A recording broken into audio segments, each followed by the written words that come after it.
ready to the final day of Surge Valkyrie Clash. I am Sina Lily, and today is where everything is on the line. Our opening match will decide who takes home third place, and while our final series of the day will see who will be going to MWI. So get ready for a day packed with pressure, passion, and high-level Mobile Legends action. You ready for this, Scared? Oh, I am fired up right now, Sheena, and what an introduction out here, right? Because the Valkyries will finally descend onto the battlefield for one final time this evening. It's going to be the third place matchup for the very first one to kick things off, ladies and gentlemen. Because guess what? The grand finals is a dish that needs to be served on a silver platter. And we're probably preparing something even better, maybe a golden platter for that, to bring it that action to you after this best of 5 series. The grand finals will be a best of 7. We'll have that in just a little while. As we have a look at the entire brackets, Sheena, look at the journey of these ladies. Yeah, look at the journey here. So Victory Song win against Boards Gaming the other day and came up on top there 3-1. And so they are going to take on GEEKAY Esports here. GEEKAY Esports did a sweep over Unkai the other day, but Unkai did give a fight there towards the end, so I wouldn't count them out at all. They may be able to take that third place, who knows? But this first match will be Boards Gaming against Unkai. That's one of the main games out here for all the Boars fan who still want them to end up at least on the third spot, at least on that podium. Because guess what? They're absolutely out of the race of the slot of MWI, but it's the second matchup which everyone will focus on. The entire Europe will have their eyes on. VSG versus GEEKAY Esports. A best of 7 matchup which will decide the fate of which one of these rosters will step onto those lands. Which one of them will go towards the World Cup, the World Championship. They do not want to miss that out. And since we've already been on that track, right, we first have to discuss the teams who were just one step away from this grand finals, who fell down just one battlefield away. Boars Gaming facing off against their nemesis VSG. They did win the first game, but now all of these ladies, even though they're bruised up, they still have the fire in them to reach the podium. Yes, and on the roster right now, we got Espada here, Fumetsu, Tori, Consona, and Luvia. So these ladies will be taking on for that bragging right, all right, to get like at least third place here in the tournament. Yes, highly possible.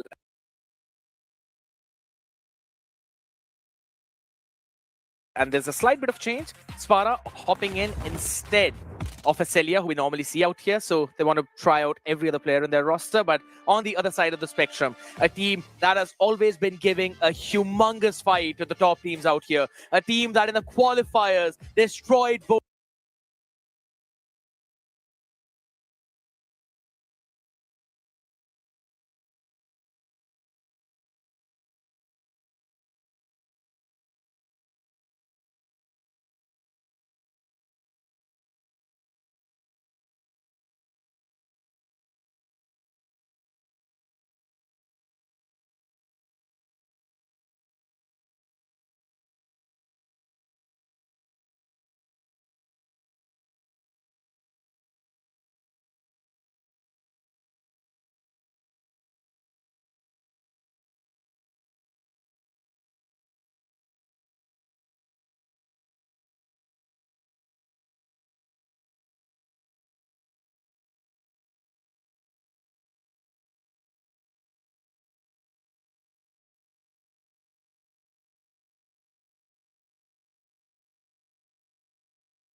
like her comfort pick, the gourd, right? She does amazingly on that gourd. And Sahar did really well on the Marcel. I wonder if they're going to ban out that Marcel from her this time around. I really hope that boys respect that, because let's be honest, even though Unkai could not really close out that game one when they were playing against GK Esports, it did show up that they have some nice ideas with the Marcel in that room. They knew how to control the map. Even when they were behind, they were trying to pick themselves up and hop back into that game. With the Beatrix into the mix, you add on to the Bennett rage. Wesker's elation is pretty nasty, I must tell you, and the cooldown is super less. So you can surprise everyone on the other side. And I was loving to see how they were constantly utilizing the Bennett and Nibiru in those fights. They had the ideas, they also had the Alice. It's just that the execution kind of went down. One wrong engage when they were defending, and it all just slipped out of their hands.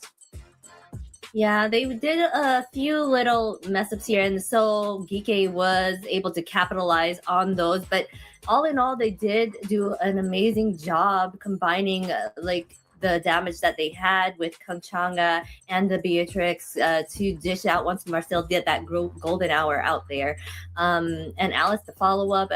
But so they did wonderfully. Maybe they can take that and what they learned from yesterday and see if they can come out the victors here against Boars. I'm definitely looking forward at that, right? Because if you really look at those matches, even the Boars got that one game away from VSG. At the end of the day, it kind of seemed like Unkai have basically given a super tough fight to the members of GK Esports. And since they've basically been studying that as well, you kind of know if Kangchana gets her hands onto the god, things become pretty difficult for you to handle with it. But when we talk about the Boars, when we talk about that one lineup, yes, even though they got that defeat and ended up being in a 3-1 scoreline in that best of 5, you see that game number 1, you focus on the potential. Their draft was phenomenal. The amount of flexibility that they have with picking up the Freya as the first few picks in the opening funds, maybe it was the R1 pick, and flexing it all the way towards that EXP lane, picking up the Harith as well when the Phobias was banned up. Those surprises are something which, Boars Gaming bring on the table, and if you're not ready for them, you will lose the game. So they have a whole bunch of surprises, and we'll see what they have in store this time around. And I wonder if they will leave out these meta heroes for them to start picking up, right? So we can see them actually utilize them here. And there's so many heroes out there though that they can choose from. Even though they're banned out, there's a whole other list of ones that they can pick that are very strong here on the field. So we're gonna go into this, and our map pick here will be the Broken Walls. So that's gonna give them a chance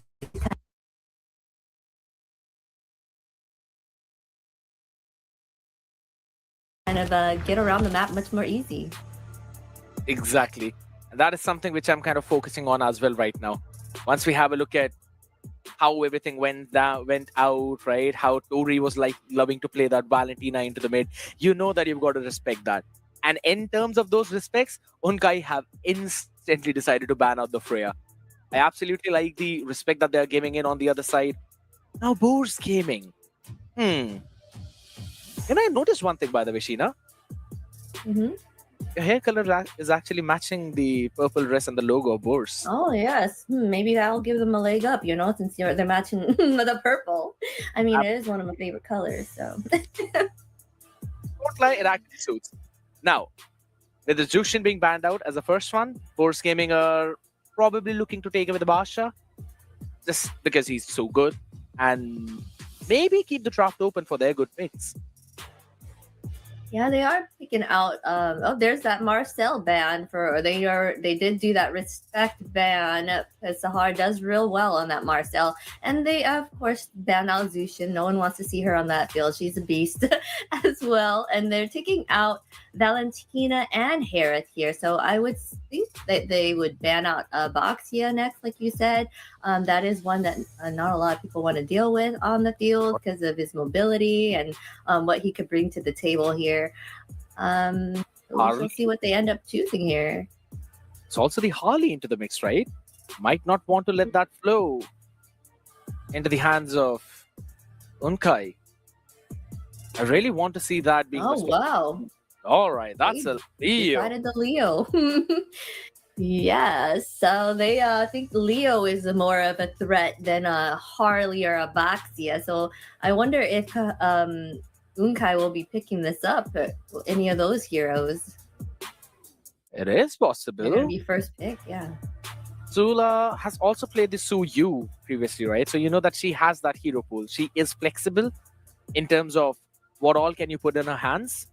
The main decision right now is if you want to give away something for that Harley. You lock in the Oh, there Harley. it is. Mhm. What are you giving up? I see a Valentina. Oh, it's a Yeah, Phobius. Phobius. Yes, that one's a strong pickup here. This is what I'm talking about. The like yeah, you get a first pick, you get that first one, but then they get those two that can dish out the damage, and they get a chance at getting two strong heroes here. Carry and Phobius here are really great picks. The Yes, Carry can come in with her late game damage, and Phobius with his the way he can catch people with all that blink, right? They're gonna exactly. go ahead and pick up Belric here. Control. Okay. Good answer. Because again, Sparta relies a lot on those basic attacks, and Belleric punishes you for that. Now, something to match up the Phobius, maybe you can go for the Alice, have a fairly solid dive, good frontlining as well. If you want to lock in the jungler, maybe you can lock in. Mhm. It is actually going to be the Alice. I also wanted to talk about the point where I like how Bourse Gaming are prioritizing Sparta's pick in that goal lane, realizing the fact that she is being brought in as a sub. It's the first time that she'd be playing with the team. You'd rather want her to be on something that she's comfortable with, along with something that is impactful in the game. So they lock in both Baxia as well as the Phobius, which means in the roam, they can highly go for a Kalea. Yes, a Cleo would be a good pick for isolation against Harley here to kind of pick him off and grab him to stop him from doing much of his damage.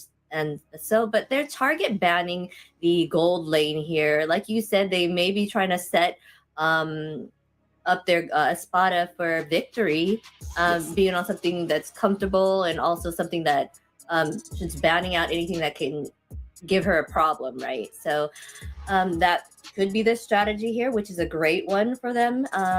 They're gonna go ahead and still need their mid laner here on the side of Kanchanga. She could still pick up her gourd if she really wishes, but I guess she was probably waiting to see what they had to choose.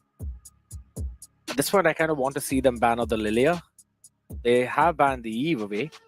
So it kind of makes sense. Claude, just because you can lane really well against the carry while also having the pressure of DHS. And it fits well in the draft of Honkai. You have a solid late game insurance with that marksman.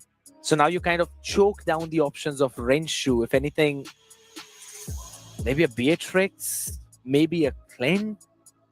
And I don't really like either of those picks, especially against that kind of front line. Yeah, they have still a good amount of options here. There's also Granger out there as well as Bruno, but True. we'll see what they end up deciding here for sure. Oh, Hilda got banned out. They don't give that menace of a roam. That would be a great roam against a Harley to be. Oh, the Lunix. I figured that would be chosen since that it can escape Harley's ultimate with her brilliance. So I don't really like the Lunax here. I'll be honest, because that basically takes away all the early game pressure that you have. I like the ban of the Hilda, but that still means the Khalid is left open, the Kalea is left open. Khalid for that early pressure with the Baxia could be really good against Unkai, but if you pick the Khalid up, carry is going to be left open. So either for Mitsu or Khalid has to stay back to save her for that front to back. While on the other side for Unkai now, not a lot of options in that goal lane available for you. You've got to go something along the lines of, as you said, Granger, but I don't really like him in this kind of draft. Surprise me, Unkai. Please, not a Hanabi, but surprise. Oh, it's gonna be Leslie. I'm just kidding.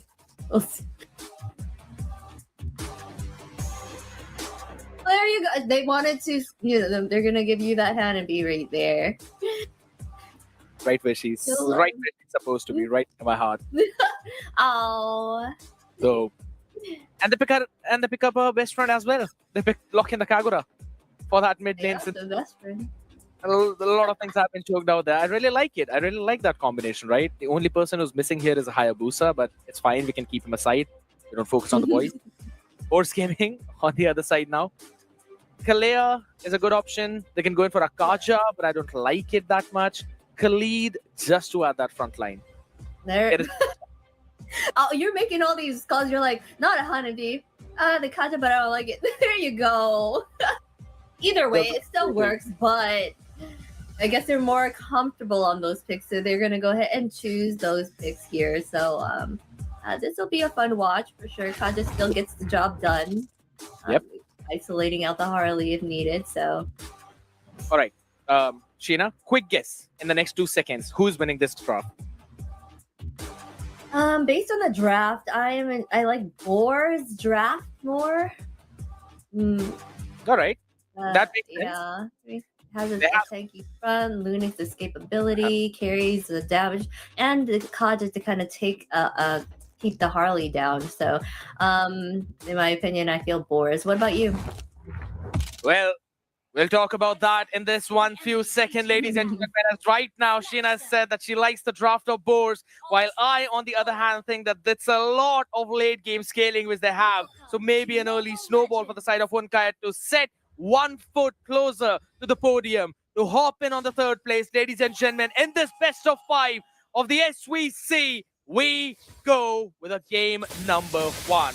Land of Dawn up in front of us.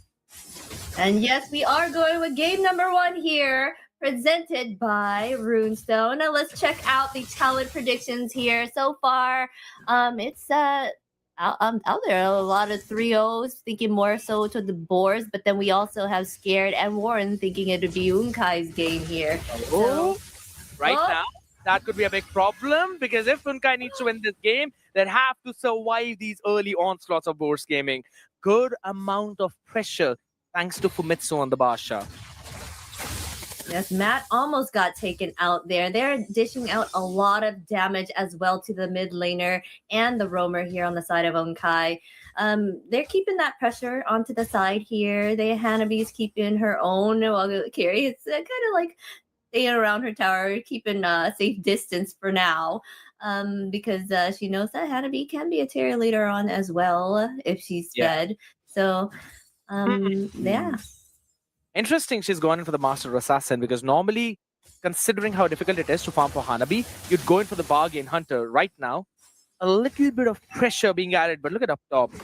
That's where the constant focus is of Boars gaming. Fumitsu does not want Matt to farm up properly. That could be a problem. Right now, Sona and Tori facing that aggression onto their face, but Fumitsu doesn't really have the S1, doesn't have that mobility for now. Yes, it's doesn't have that mobility for sure right now. They were able to push back Unkai, so they're gonna go ahead and surround the turtle here. Sahar may be trying to go for this turtle fight and kind of contest it here. They're building up the momentum and pressure. Oh, there we go.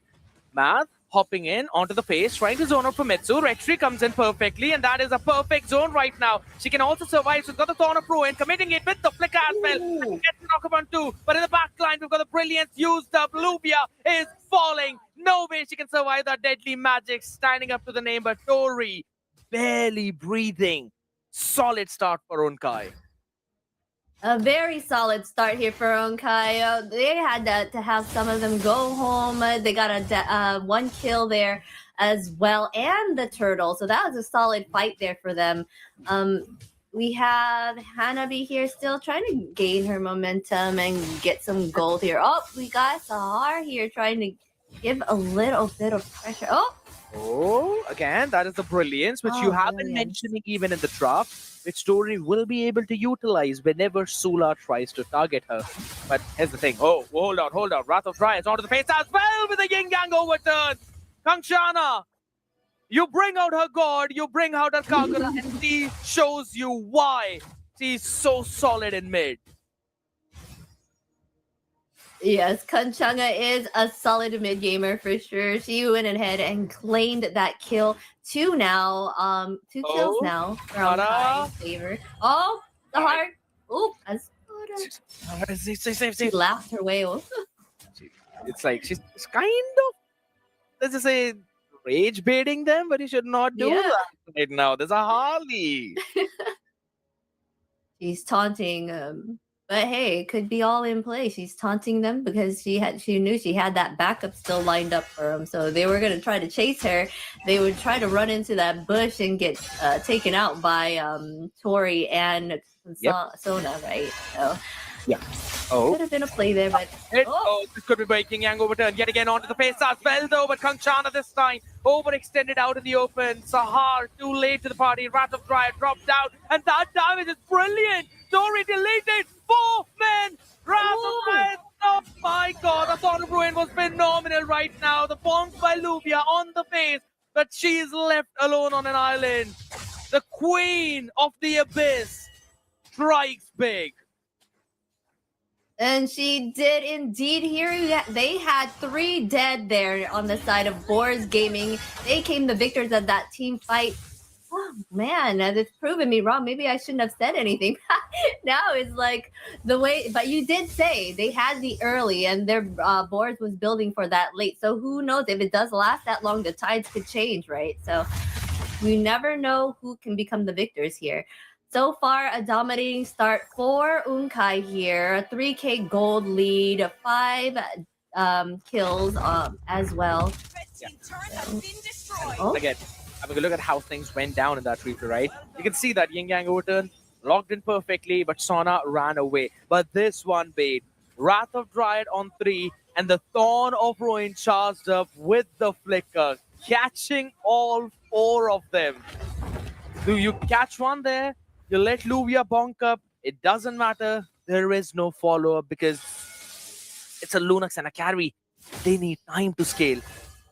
And if boards keep on fighting like this, Sheena, I don't think so. They have enough time to let the core damage dealer scale up. Yeah, that's true. They really have to kind of figure out how they can contest now. True. Against them. Our audience prediction here. They thought Boars as well was gonna win this. Hey, we still have some time. It could be that they do get this here. Yeah. It was powered by Rootshot out front now, but there we go. The power of the wave catching Sula in the middle of it all. But that Thorn of Ruin is again impeccable. Traded off instantly though, but still that is your roamer for the EXP laner. You're fine with that. Less numbers, make it more. Fumetsu has no way of running away, man. The Higan Bana up on your face, slowing you down with a weakness finder. Phenomenal retaliation from Unkai. Yes, Unkai made them pay for that. They're not really ending. The aggression is there, but the Wrath of Dryad! Just enough. Tori overstayed her welcome in the Oasis. They keep getting caught out here. They have to figure out a rhythm and kind of see the rotations probably of what Unkai has right now. Sula is up strong here. I wouldn't be surprised if Sula did become the MVP here with the 4-0-4 on the board. No deaths at all. There's a huge gold gap now. It's crawling up there with 6K lead right now and total map control. They had no towers taken. It doesn't even look like they even touched the towers. Boris was not able to kind of get a hit on them at all. They're going in here, taking out that second tower in the bot lane here. Adding the pressure in all the lanes. They are pretty split up, but they're doing so well right now. I don't think so. You have to dive Sahar here. She's got to revitalize the Wrath of Dryad. That is the last thing you'd rather want to do. They take the tower though, but up in mid, Kanchana. Yeah, the lady with the umbrella is a little bit stronger right now. Nothing that the Lunox can do. Tier 2 in mid taken down. What's she standing there like a child? She's aura farming. She's literally aura farming the deadly magic. Yeah, what are your little cards that do? Go what? We're just taking those hits. Sure, aura farming, not even doing any damage to them. So they're going ahead and taking up this top side as well. They took all the third and second towers down so far, getting that full map control. Lord will be up soon, so maybe they're preparing themselves and keeping that pressure on to the side of Boars here. Harley's going down at the bottom to clear up the lane as well. So it does seem like they want to keep total map control, no breathing room for the side of Boars. That has been a big problem now, right? Because you need time for that scaling, but you haven't found enough. We saw the items as well. Sparta hid behind, Sula almost about to complete her Trinity as well. And as much as you'd want Luvia to hop on top of her and bonk her down, maybe with the Dark Wave, just because of the ninjutsu Equinox, she has got that immunity to any kind of crowd control as long as that shield is active. And the AGs give you the exact same thing. So Luvia cannot really do anything apart from maybe bonking on her once. And that is the big problem now Boars has to face. They have the engage, but they don't have the damage, and they definitely don't have the sustain. Yes, they had to find some way to kind of defend this Lord that's tunneling down towards them. They got that free Lord here on the side of Unkai, and it is putting on that pressure here. Rensu got her Trinity build, so she's now going to be a beast and dish out that damage to the opposing team here. They had right now they're trying to sync up the lanes, but it's kind of a little off since no one's down there with the Lord to kind of push in. So this might not be. They're only getting that pressure in the top and mid at the moment. True. And there's another wave as well that's kind of stopping the Lord for the next few seconds. So now the mid and the bottom will get synced up. So it's totally fine. They still will have the pressure up on top. Not a lot of levels on the other side, but definitely some crucial items. I saw the Chastise being picked up. That means not as much damage as Rensu would want to give. So it's totally fine. We did see the Thorn of Roy not connecting onto anyone. Luvia is going to be running back to safety. Fumetsu now hopping on. Sula instantly bursted down thanks to the Divine Judgment. Fleeting time up as well, so I don't think Sonkai will pressure up this situation anymore. All the tier 2, tier 3s up on top in the mid, saved. No problem there. Yin Yang overturn. Not fully committed though, but still one part of it kind of missed out. I want to try and still push up in mid. Luvia face tanking, but the red tree is up on their faces. Good defense from Boars. Yes, Boars is doing great defense here for sure. Onkai has to kind of back up here, kind of regain their momentum, going to probably farm up a bit to keep that gold lead for them. They were full domination with that. They got all the objectives here so far. So it doesn't look like Boars is trying to contest them at all. Like you said, they are missing that damage that they need to kind of fend them off. So true. Here's the thing. Once I was looking at the items, right, I noticed that Sparta has completed her Trinity right now.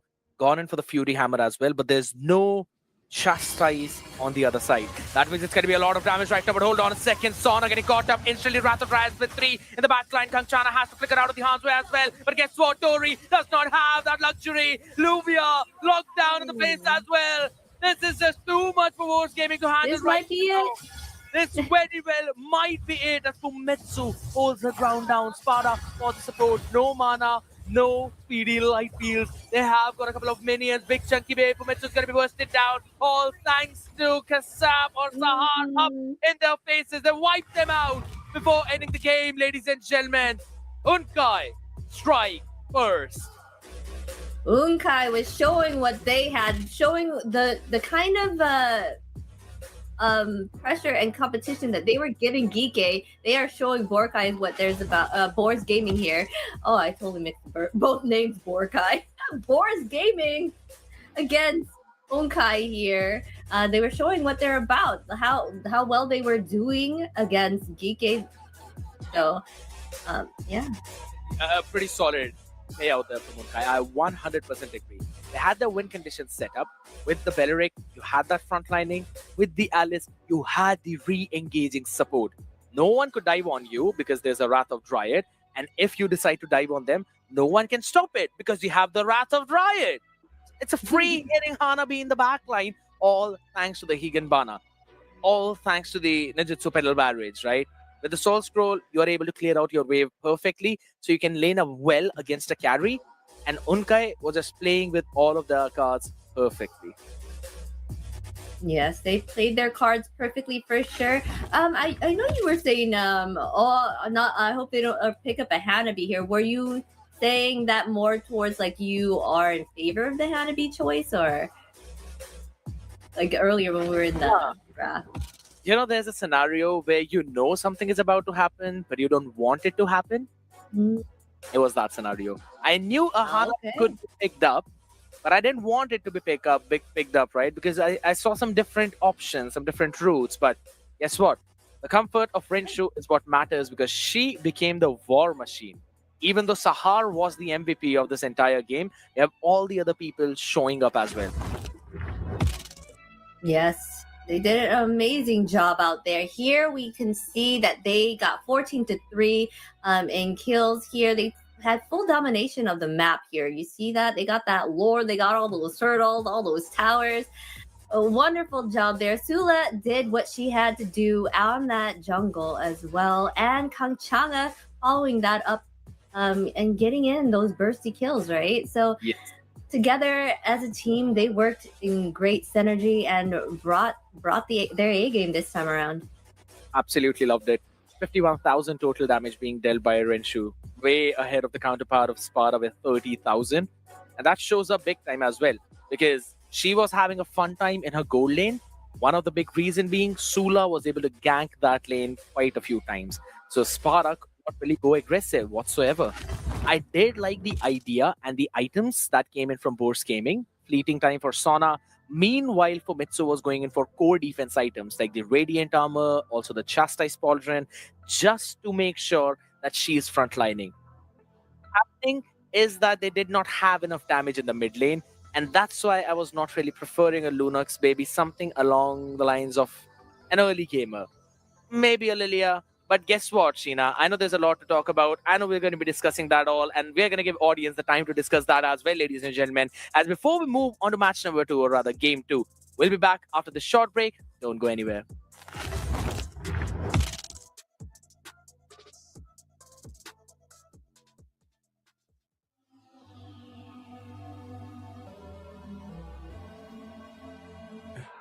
For the record, for the record, for the record, for the record. Been a little too nice for y'all. Now I gotta up price for y'all. Snake eyes on dice for y'all. Shoulders on ice for y'all. A6 all the hay. I won't get involved today. Got lost in the ball and A's. I'm flipping the bars. I'm flipping the all record, off record. I still count wins when they got it. All record, off record. I let them take advantage. I was wildin'. All record, off record deals. Tell them talk to Colin for the quote. All record, off record. I still want the act, not the ghost. For the record, don't try and make y'all comfortable. For the record, you ain't trying to grow, ain't stuff for you. For the record, lab on me going all the way. For the record, ain't trying to make no time to waste. Running through it with the young influence, adolescent presence, I'm succumbing to it. I've been giving yeses when I shouldn't do it. I complete the checker, but the moves elusive, and I'm barely moving, but I'm still gon' boost them. I can't work on winners when I know you're losing, so I rip the winners and they throw the deuces. Guess I have to pivot, shooting the bazookas for the facts. I need racks, paper, cash, fuck a tax. That's a joke. Tell them laugh. Uncle Sam, fuck up the bag. Brody plot, forget a whack. Contract, give me the facts. I got laugh on my back. You ain't that, then it's raps. Whoa, whoa, whoa. For the record, don't try and make y'all comfortable. For the record, you ain't trying to grow any stuff for you. For the record, lab on me going all the way. For the record, ain't trying to make no time to waste. Facts, I need racks, paper, cash, fuck a tax. That's a joke, tell them laugh. Uncle Sam, fuck up the bag. Brody plot, forget a whack. Contract, give me the facts. I got laugh on my back. You ain't that, then it's raps. Whoa, whoa, whoa. For the record, don't try and make y'all comfortable. For the record, you ain't trying to grow any stuff for you. For the record, lab on me going all the way. For the record, ain't trying to make no time to waste.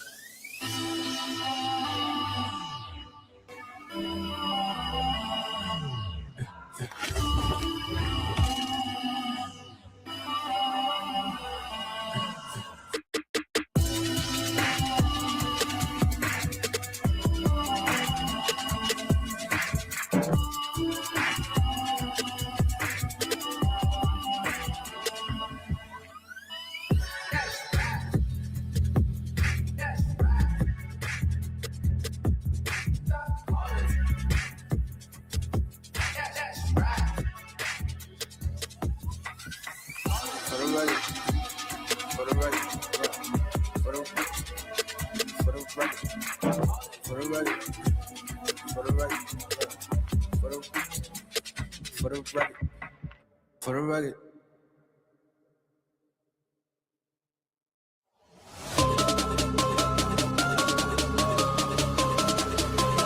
Who the hell can stop me? Go!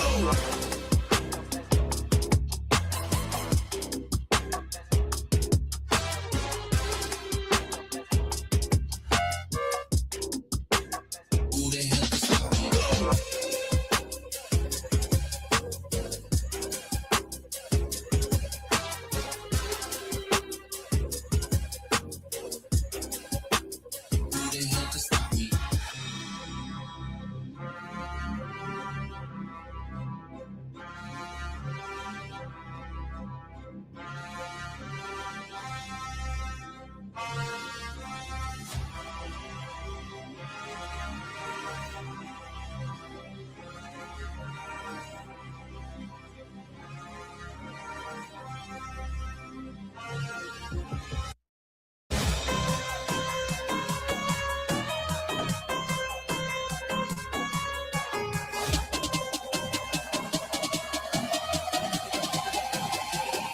hell can stop me? Go!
Stop me.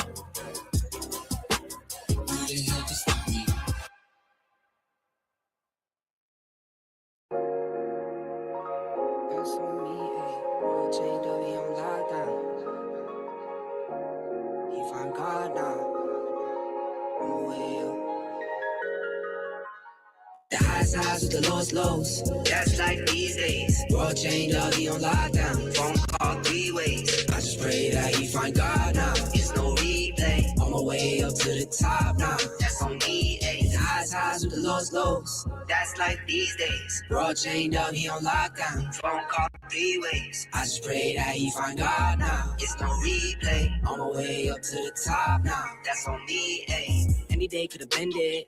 High school price on my head. Paranoid lying in my bed. Pray to God they don't turn my shirt cherry. I was lost, didn't know me. Introduced myself to codeine. 6 months was a dope fiend. Philly didn't even know things. There was a low me. Swear to God, it would have hold me. Everything you ever told me. Everything you ever showed me. I forgot it. Caused me drama. I used to stay on one. Now I changed on them. The highs with the lowest lows. That's life these days. Bro chained up, he on lockdown. Phone call 3 ways. I just pray that he find God now. It's no replay. On my way up to the top now. That's on me, ayy. Hit the highs with the lowest lows. That's life these days. Bro chained up, he on lockdown. Phone call 3 ways. I just pray that he find God now. It's no replay. On my way up to the top now. That's on me, ayy. I just saw Jizzy got a plane. Guess that's what he meant when he said nothing was the same. Lately I've been grounded, energizing off the pain. Some things gon' change, I'm just soaking up the game. Through the mud, out the rain, like I remember all those same nights. Now I'm on top, no stage fright. Now I'm on go, no brake lights. Hit the pedal, hit the engine roar. No fear like a matador. Breaking trends and I'm making more. Going up, climbing ladders more. I can't be stopped. Now I do what I want. Real, no front. All the way to the top. Highs with the lows. That's like these days. World chained up, he on lockdown. Phone call 3 ways. I just pray that he find God now. It's no replay. On my way up to the top now. That's on me, ayy. The highs with the lows. That's like these days. World chained up, he on lockdown. Phone call 3 ways. I just pray that he find God now. It's no replay. On my way up to the top now. That's on me, ayy.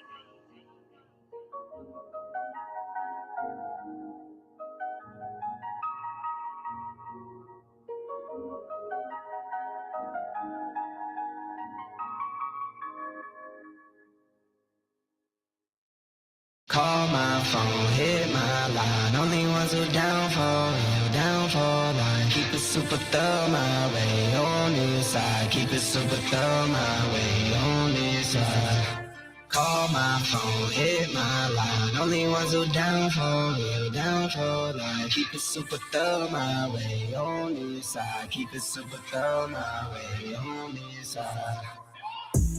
Mobbing with my brothers, there's no question, keep it real. Whether we East coastin' or we in the heaven hills. In the poppin' straps of blue faces, not the pills. Heard you callin' bluffs, I show and prove it, it's for real. Son of God, not a son of sin. Keep it off the books and keep it coming in. Bitch the OFC, what I'm coming in.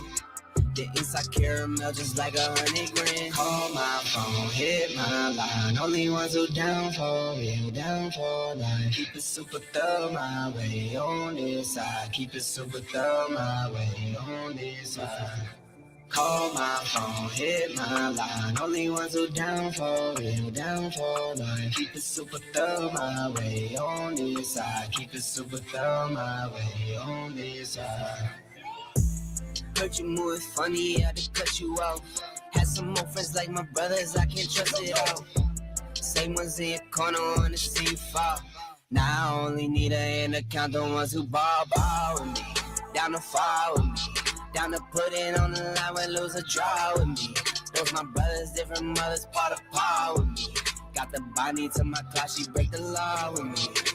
Call my phone, hit my line. Only ones who down for line. Keep it super thorough my way on this side. Keep it super thorough my way on this side.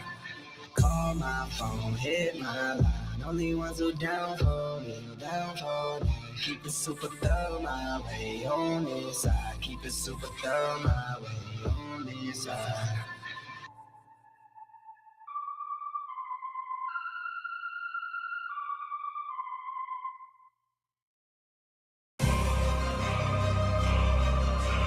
Fear none, gotta stand tall too many times.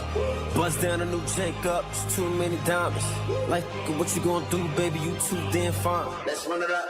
They don't wanna see us in the playoffs. They don't wanna see us in the playoffs. They don't wanna see us in the playoffs. They don't wanna see us in the playoffs. I could see I play out. Y'all boys gon' lose it, ain't no doubt. Can't use my name for no more clouds. Y'all wanna win, just follow my route. Shorty rollin', shorty tryna get it rollin'. Young and grindin', you gon' get it. Put them peas up in the stoley. You gon' drive 1,000 miles till his pockets keep on growing. I be skating all the ice on my neck like a goalie. When she with you, yeah, shorty, she pursuing me. Would hate if I was you, yeah. We the best to do it, baby. We the best to do it, we the best to do it, baby. Got a hat trick, that 3 suiters on the daily. My mom gone, I just crashed in the Mercedes. Took a picture with a, not a think she famous. It's bye-bye, little baby. I'm in a trap ballin' like Jordan, like we in the 80s. In the field, young just don't grind like Brady. Cause the players always 50K, what they gotta pay me. Gotta go on this, can't let them play me. Don't be crazy. No. They don't wanna see us in the playoffs. They don't wanna see us in the playoffs. They don't wanna see us in the playoffs. They don't wanna see us in the playoffs. I could see I play out. Y'all boys gon' lose it, ain't no doubt. Can't use my name for no more clouds. Y'all wanna win, I got the motion. Like 24/7, we get it, we run up a check. I'm in the yours. They call me a go black for just to make them upset. VV's a bustin', can't go no SIs. My jeweler a chef, king of the city.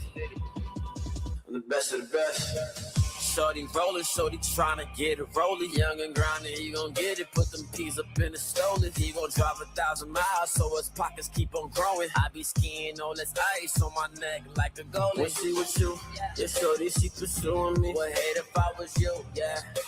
We the best to do it, baby. We the best to do it, we the best to do it, baby. They don't want to see us in the playoffs. They don't want to see us in the playoffs. They don't want to see us in the playoffs. They want to see us in the playoffs. I can see y'all play out. Y'all boys gonna lose it, ain't no doubt. Can't use my name for no more clout. If y'all wanna win, just follow my route.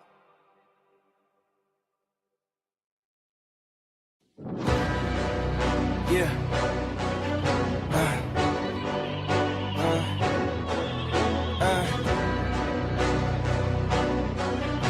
Yeah. Hey, yeah.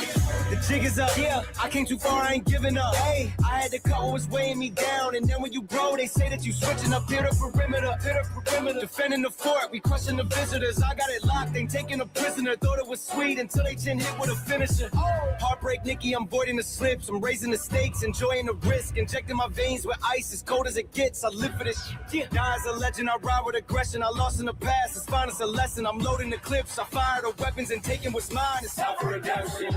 Yeah.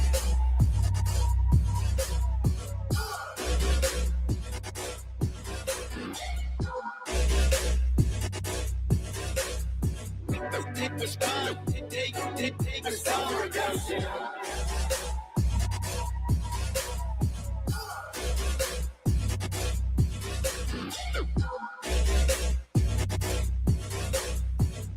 It was fun. It was mine. Yeah, the jig is up. Yeah, I came too far, I ain't giving up. Hey, I had to cut what was weighing me down, and then when you grow, they say that you switching up here to perimeter, defending the fort, we crushing the visitors. I got it locked, ain't taking a prisoner. Thought it was sweet until they chin hit with a finisher. Heartbreak, Nikki, I'm voiding the slips. I'm raising the stakes, enjoying the risk, injecting my veins with ice as cold as it gets. I live for this. Die as a legend, I ride with aggression. I lost in the past. Baby steps, people say, but Unkai really took a big leap right now with securing that game one, ladies and gentlemen. Now just 2 away from moving to the podium. But will that happen, or will Boards Gaming become the biggest thorn in their journey? We will find that out right here, right now in the Surge Valkyrie Clash Season 1 Road to MWI. It's going to be Scared Yet, and alongside me, we've got the amazing Sheena back up onto this desk. What do you feel about that game one? Oh man, that was a full-on domination there by Onkai. They just outdrafted Boars there, and I think they did wonderfully, and they had proved how well that they can do from yesterday's game as well. I wouldn't be surprised if they did kind of take this win here, but I'm sure Boars can find an answer here on the next game, depending on how they draft, right? So we shall see what happens. I really would have wanted to see them change down their mid laner right there. And I think so that is something which even they might understand. Tori is pretty solid, but the Lunox was just not the right pick for them. They needed something that can have that early game domination, right? Something that we've been constantly discussing as well. And I think so that is what all the ladies out here understand right now. Because look at them, fully focused, fully logged in. Oh my God, that is so cute. I know, so adorable. I like that. She's in her little bed with her little face mask. Oh, look at the bunny ears. Oh my goodness. That is so cute. I do love watching these ladies. They always have to think, oh, look at this bunny. Oh my goodness. Yeah. So cute. So very adorable. Cute. My God. Look at how patiently that bunny is sitting with Sahar. Aww. We get a treat here, guys. We get to see a little cute pet on the stream here. I really want to see him a little bit more. So cute. Very cute. That is their mascot. The bunny mascot. That's why Renzi had bunny ears on. They got their bunny mascot. I was about to say there were 2 bunnies in that entire camp video for both of them. Mm-hmm. One of them, the actual bunny, and the second one was Renshu cosplaying as a bunny. But absolutely love it. The vibes are looking pretty solid in Unkai's area now, and we can clearly see that they're running with the bunny buff. So the big thing is, can they continue moving on to the same speed? As we will move onto the map of Dangerous Cross, ladies and gentlemen. That means maybe some new picks, maybe some new strategies, but I really want to see some more pickoffs thanks to the mechanism of this map. Yes, they're gonna go ahead and ban out the Phobias starting out here. The drafts strong. They do not want to go against the Phobias, even though they did pick it up that last round there. I wouldn't be surprised they're gonna ban out the Freya here, Zushin. I wonder if they will ban out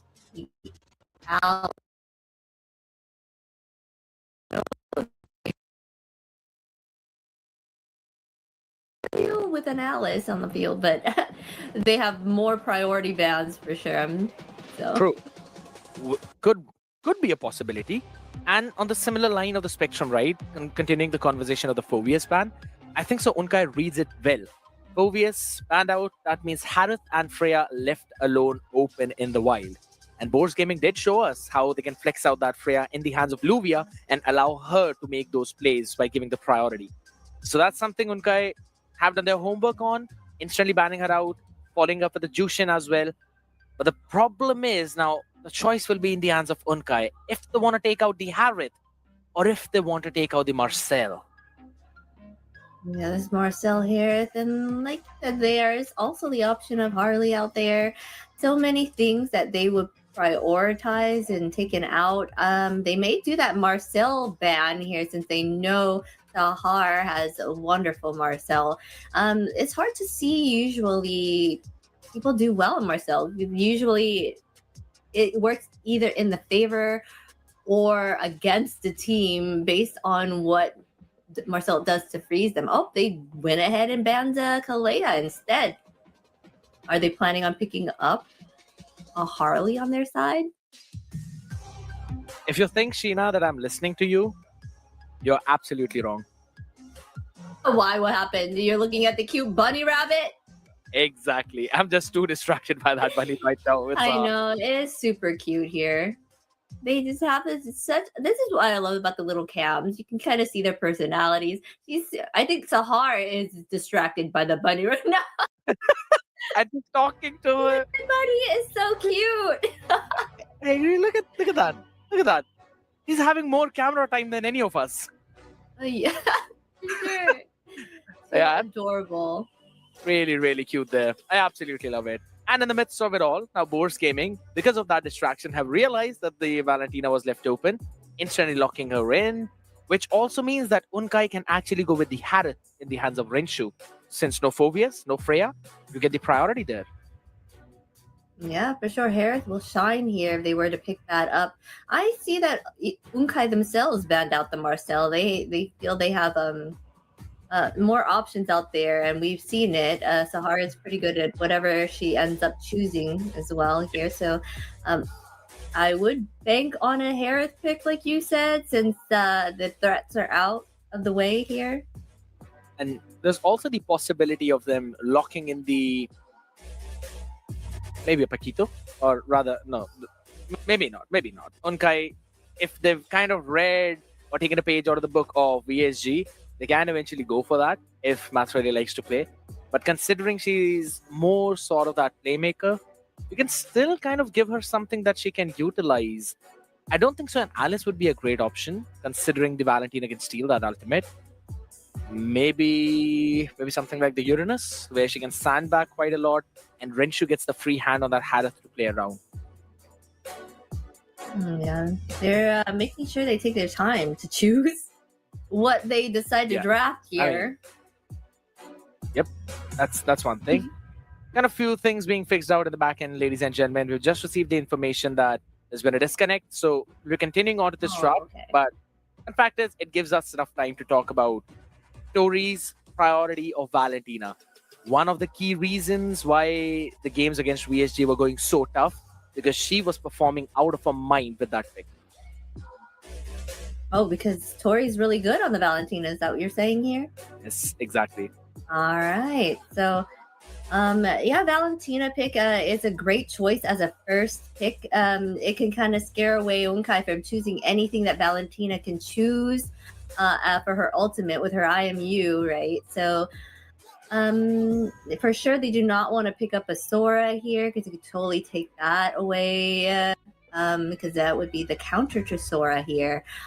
Hmm. Let's see. That- To be honest, that actually is a good shout, right? Because if it is a Valentina that's going in the hands of Tori, which we have mostly seen from Bourse Gaming, then Sora in the hands of Math doesn't really sound like a bad option. Because if you want to take the shifting skies and use it against the other side, first of all, you need to be tanky. You need to go for that utility build of the Queen's Wings, Oracle, Brute Force Breastplate. The damage build doesn't help you with that at all. Your defenses are literally zero. And you don't have enough HP to convert all of that into that damage. So that is something Bourse Gaming will have to think about. But none of that matters. It's the tree along with the Catboy. The tree. Belric is my favorite roam, my top number one roam. So I agree with you, Sahar. I'm picking up the Belric. He's super tanky. He can dish out a good amount of damage as well, and he can give that control that the team needs whenever there's a lot of melee heroes on the opposing team.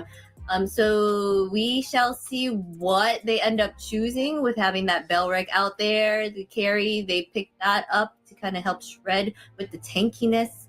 So, and then Fredrin, they're picking up Fredrin here for their jungle. I like it. That is a really solid front line. Also provides a proper front to back for Kaori out here. So that's going to be something which we'd really like. Spada is, I'm pretty sure, going to be picking up that carry a little bit later on, though. Unkai with the answer. You lock in the jungler right now. That's what mostly teams been doing. Harley is still up if they want to go for it. And Sula will have that range to play around, and there's going to be a lot of pressure onto the other side. But now they're going to go ahead and pick up Alice here.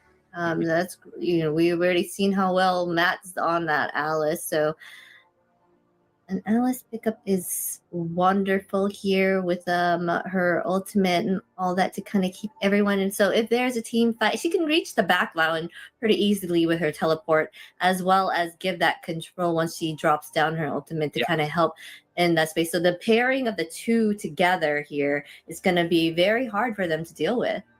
That's a big problem, yes. We saw it happen. That was the main reason why eventually Unkai were having a fun time.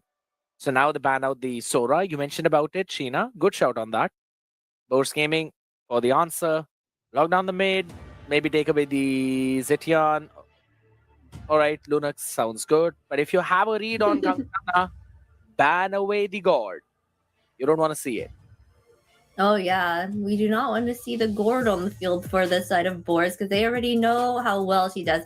And she does the impossible too, even though there's so many mobile heroes out there. Just the how well that they communicate to each other makes that not so, like, they can have all that control, and then she's able to go out there and then do her thing. They can't even reach her, and she could dish out that damage to kind of take them down, right? So. But Boars respect the Kagura. It's a respect ban. I don't think so they're that worried about the God at the same time. Or maybe if it's just slipped right through so Kangchana can actually pick it up. Amazing for that front to back which they are going with.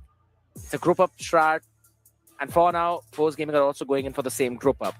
But I kind of want to see them make it something along the lines of a split push to keep that pressure on Unkai. Because till now, they don't have anyone that can move fast around the map. And as soon as I say it, lock in the Suyu. All right, Suyu pickup is great here. He does massive damage, but he does need to farm up early to kind of get to where he needs to be to kind of dish out that massive damage to the team there. But that's a great choice for them to pick up here. True. You have the similar execution line as the Fredrin on the other side. While on the other end, you've got a very fast mobility, super fast jungle clear, and a good early game presence as well. Boars, what do you answer with? Kalea banned out. You still go for the Kaja, which seems like meh pick right now. Maybe something that can provide you a good utility in terms of the front line. Gato, just to zone them out. It's a Hylos. And the Yuzong. Okay. Interesting choice. I like the draft of boards. good early to mid game presence, right? You've got the Black Dragon form for the zoning. So Renshu is not as free as you'd expect her to be.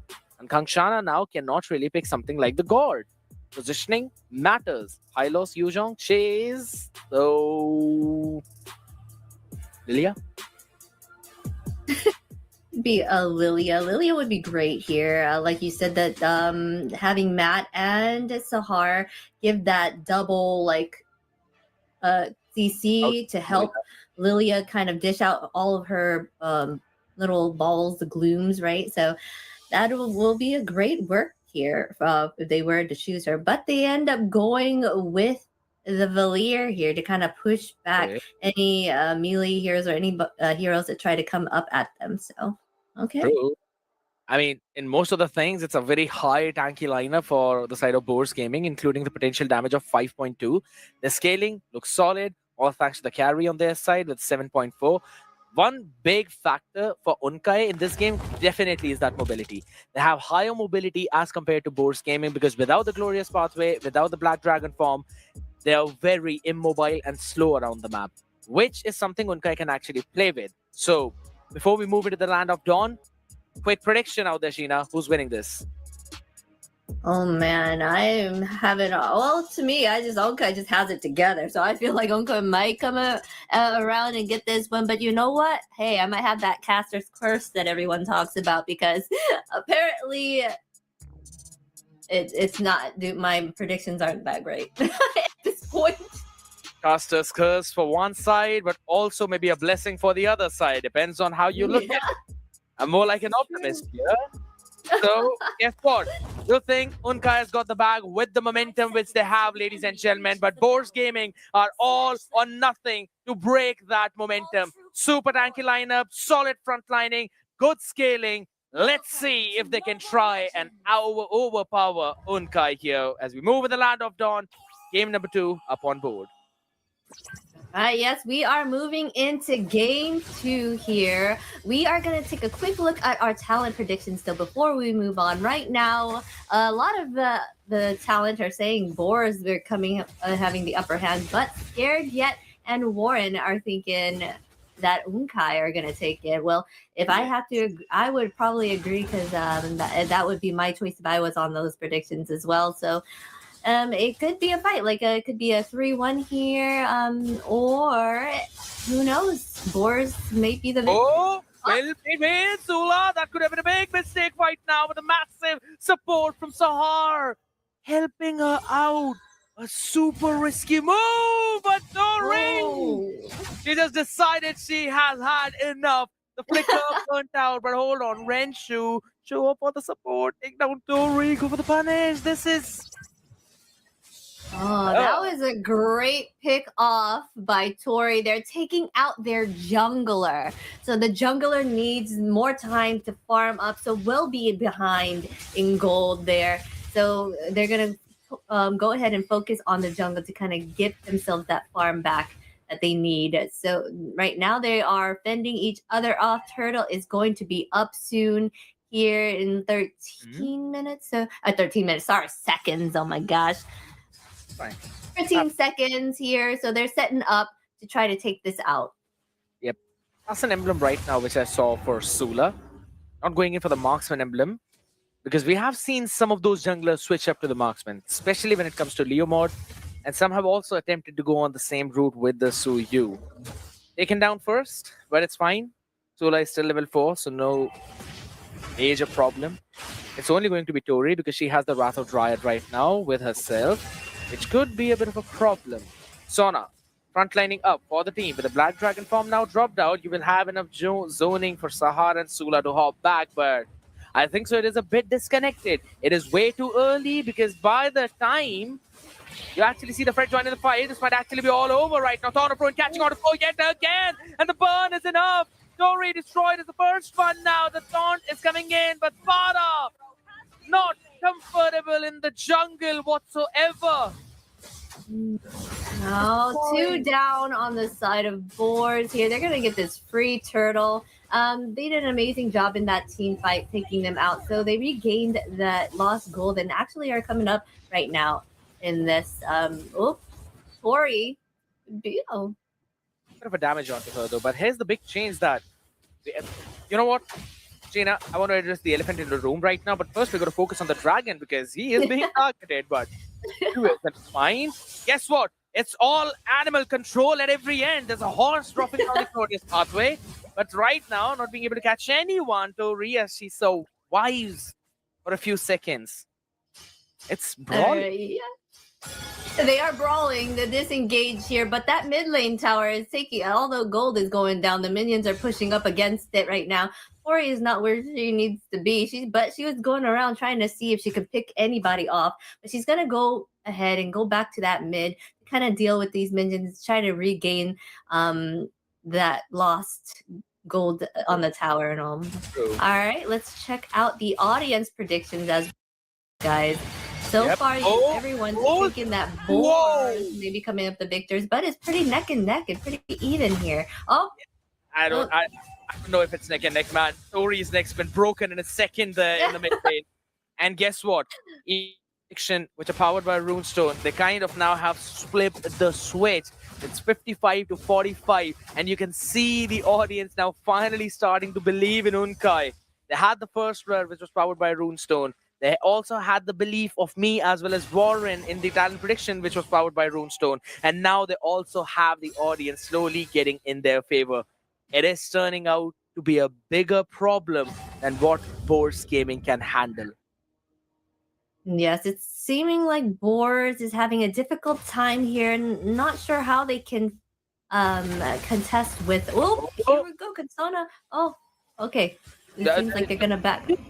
No, wait. Do you really want to pressurize Sahar, a Belirik, a tree, the Wrath of Dryad on your face? I don't think that's a good idea right now. The glorious pathway dropped down, but it's absolutely fine. The zone was perfect with the Salmon Force. They are all defending the lane, and Sona has nowhere to run, steering Torrent to push her back. Wrath of Dryad on the other side to catch on to 3 right now as Sparta hops in, but no one to get the taunt at. Torrent is destroyed in the back line. All thanks to the Soyu and the Appraisers. Wrath is nowhere to be seen. Not a single deadly scene being left unpunished by Boars Gaming. Oh, what a misstep there by Boars. Got 3 members taken out, earning those kills for Unkai, that is now at a gold lead of 3K and 6 kills. As well as they do a wonderful job on their macro, always getting those objectives, right? So this is all playing in the factor of how well they're doing. So they're going to go ahead and try to take down this mid tower as the mid lane is very important to the map. So, here we go. Look at Sahar walking in the jungle like he is the queen. The tree camouflage doesn't work like that, my lady. But there's no... I'm not sure. I think it does. It's Sahar's case. It's Sahar's jungle. And we're all just grasses there. Maybe a few butterflies up here and there, but that's one thing. Let's have a look at the items right now and talk to me about it, Sheena.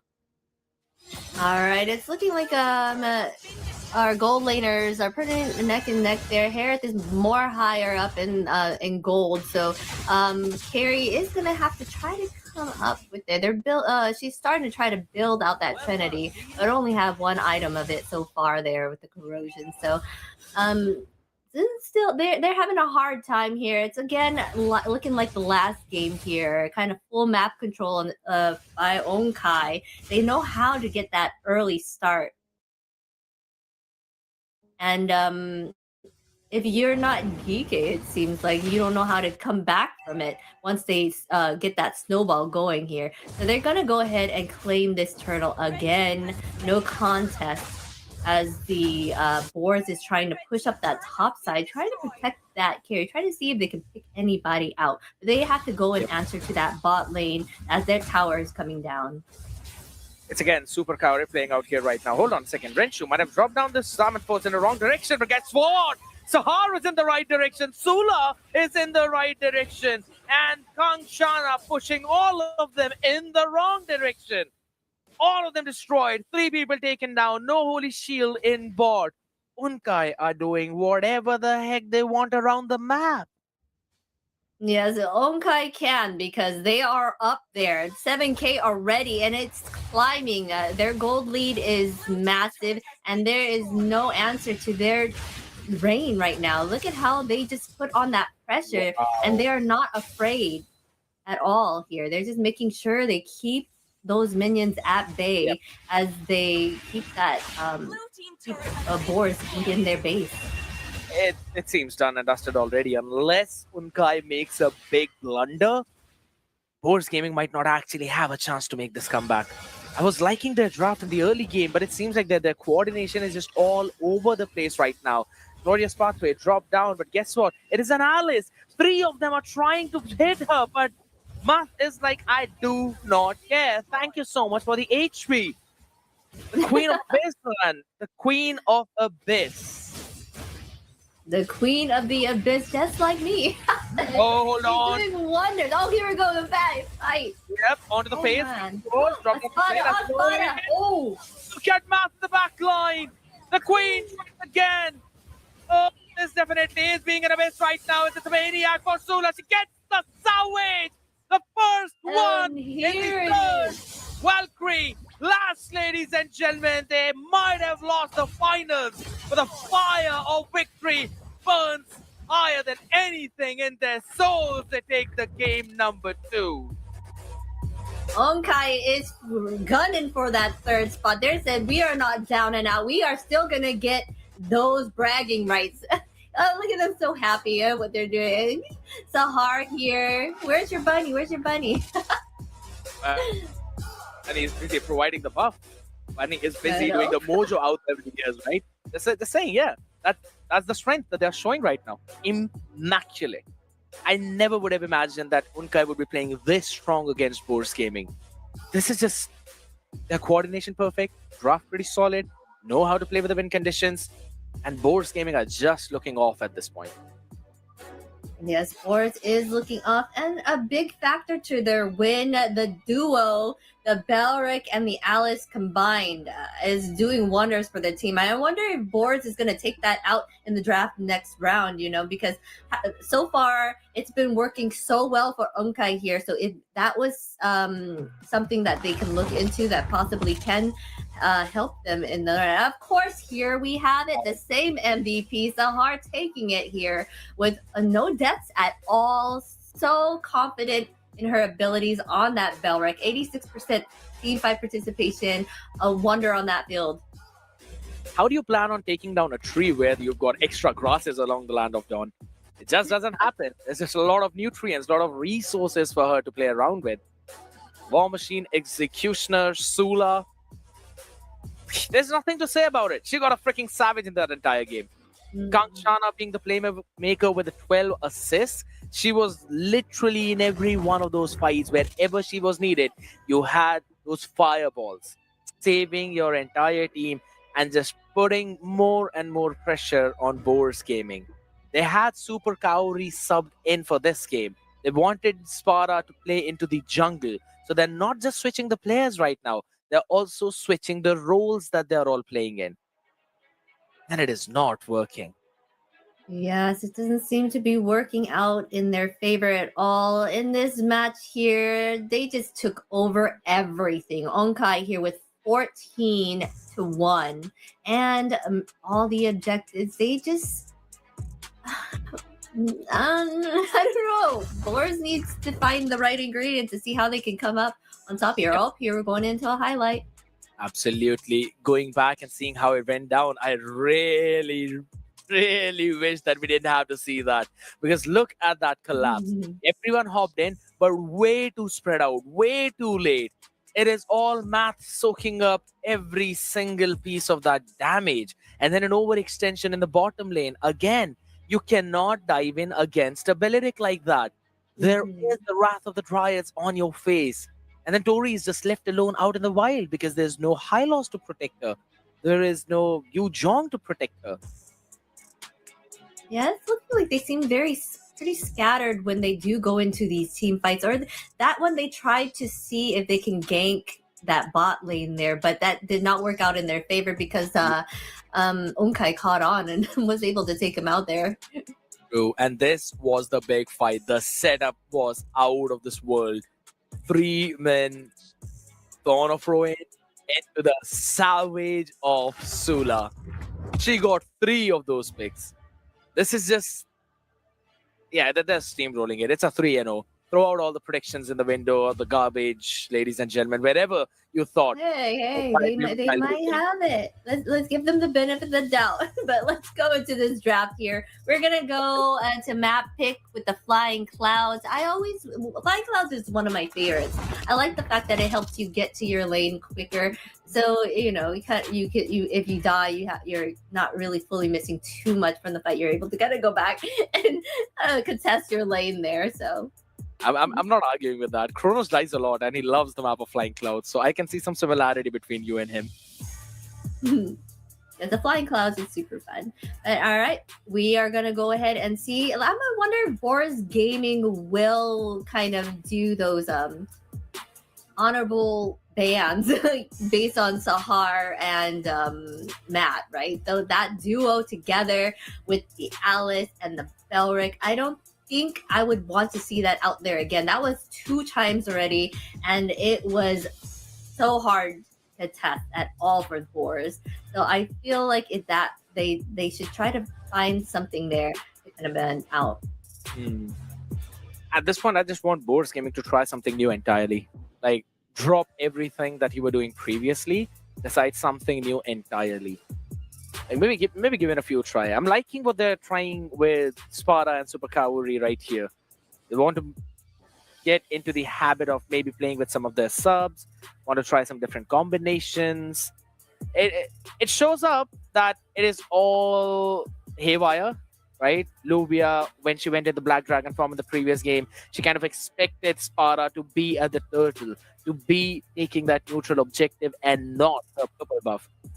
But on the other side of the spectrum, it did not really happen that way. Luvia ended up just being there in that big Black Dragon form and wondering who's actually taking the turtle, right? That kind of coordination is something that I want Boars Gaming to fix. Because 3 of them have got a good timing. Tori, Sona, and Luvia. And then Sparta along with Super Kaori kind of left on the other side, right? They're still trying to gel up with the team, which has given a big edge to Unkai. Yes, Unkai has. Well, they are just really good in their They have that synergy and team communication that's needed to kind of get through anything that comes their way. Usually, they only struggled a bit yesterday in two of the matches. So I feel like, hey, when they come back around, they could possibly take it next time, next season, right? So. Boars does kind of need to get a little together here. It does seem like there is some disconnect with the way they group up with each other for these team fights. They need everybody there and on the same page to get an execution on and execute it right to take Onkai on. And I think so. As much as draft can fix a few things, the coordination needs to be there. I'll always say that it's 60% of the game. That's what the draft is for you. If in any case you feel that you're having an easier game, that is because you have a better draft. On the other side of the spectrum, it kind of feels like, 40% is still your in-game coordination, 40% is how well you guys synergize when you're in the Land of Dawn. And in certain cases, it matters quite a lot. Guess what, people? We're going to see a few more changes out here happening in the roster. Sparta up for the gold lane. Fumetsu back into the jungle. So we are not really seeing Super Kaori play this time around. We're back to Sona, Luvia along with Tori. All right, let's see if this roster change makes a difference for them. Let's see, maybe they needed a new head in the game to kind of like change it up, right? So maybe they weren't feeling they were probably feeling a little tilted at that point. So this change on the roster may be something for them that may be the ingredient to help them. So audience question here from Call Me Runa. If you swapped appearances with any character from the game, who would it be? You go ahead. Ladies first. No, I had to think about that actually. I kind of like. They're all really pretty. I like Mia's look though, like the newest her skin with the lilies and the flowers. I like that skin, so I'd probably want to be that that skin, Mia. What Well, about you? Who would you choose? I was really hoping to dodge that question, but it's not tough for me. Nope. I'd be Hanzo because that's who Hanabi is chasing. Hanzo. Oh my gosh! All right, he's fangirling over Hanabi, guys. Oh, welcome, Sheena, because Okay, got him. everyone knows that around here. I get the button now. I get the button. That's it. That's all we need. But yeah, it wasn't really a big difficult decision for me to make. I instantly thought, all right, yeah, that's what I'm going to do. But I really hope that it becomes so easy for Bose Gaming as well to decide onto how they're gonna approach this game, right? 2 different games, 2 different rosters that they've tried. The first one is the exact same as what we have right now, with Sparta coming back into the goal lane instead of Acelia. As we move into the next map, we still have the Flying Clouds people. No changes here whatsoever. We're going to be hopping back into the drafting phase 2 to see how it kind of goes down. And it's the Phobius ban, just like always. Yes, they do not want to go against a Phobius. Phobius is right pick there. Of course, taking out the super meta heroes right now, the Phobius and the oh, they did it! They did it! They banned out the Balrek. I was just about to say that with how annoying Sahar has been, just take away the tree. Don't give it to her. We don't need Groot into the land of Dawn. He can stay away, go out in the galaxy and do his own things. Because this time around, his communication has been pretty solid. They did a double ban.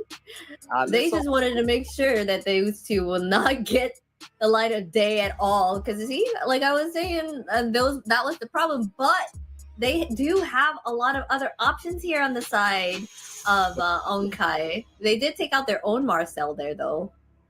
It's fine. Unkai, again, because they're at the second pick, they don't want that Marcel to go in the hands of Boards Gaming. Oh, it seems like they're kind of prepared, right? They're locking the Harith for the first one. Now, I am liking this opening of the draft. Fire the Harith in the goal lane. That does give the Harley away to the other side, along with maybe the Valentina for Kangshana. Yeah, and then so okay, you're saying that Harley is more of a comfortable pick than picking up a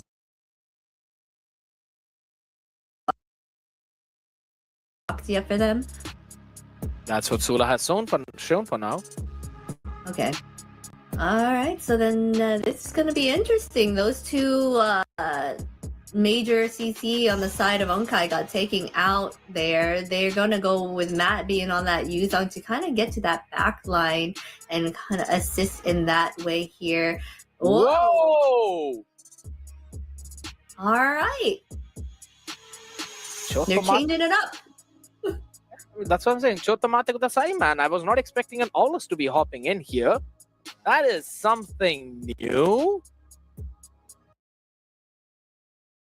I mean, most of the players don't really like that Aulus, especially even after the revamp, even after the reworks.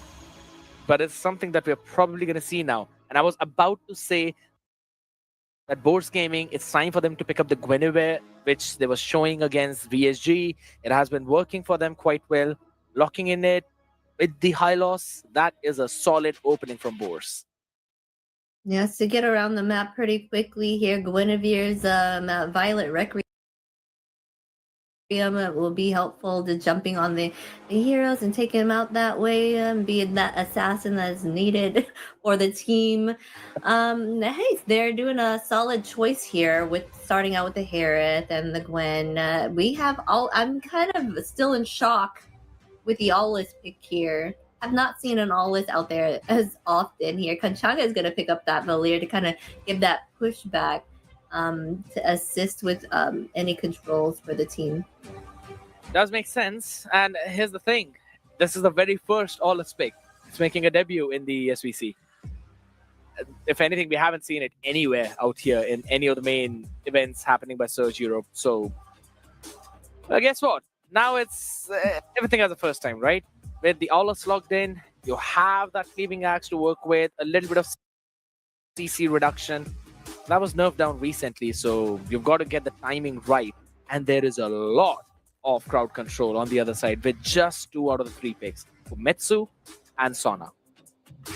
Yeah, smart bans here though on the side of Onkai. They went ahead and banned out the Eve. They do not want to see the combination of Hylos and Eve together. And now on Boar's side, they want to target ban that gold lane here. Do not want to give Renshu one of those high choices like Claude or the carry there. So we'll have to see what they end up choosing here. I would like to see what Sahar has in store. Hilda is still open. I don't know if Sahar plays Hilda. Let's see. Yeah. You can actually, you can go for the Hilda. That is pretty good. And you have a ton of damage with the Valera as well. Or you can go in for the Khalid. Either one of those two work. But I really like the Hilda at this point. So she could be the pick. Minnow. Okay. Okay, we are choosing a whole bunch of different things. I mean, Ankai's on game point right now. They have no worries at all. Even if they lost one, they still have the upper hand right here. So they're going to go ahead and pick out a Minnow and an Always that we don't see often here in the tournament. So it's going to be a fun watch for sure. We get to see these heroes played on the field. They're going to go ahead and pick up Valentina and Paquito on the side of Boris. And we shall see what Rensu decides to choose here. Kimmy. Okay. All right. I don't know. I mean, it's like, all right. It's 1-2 for Boards Gaming is what I see from this draft.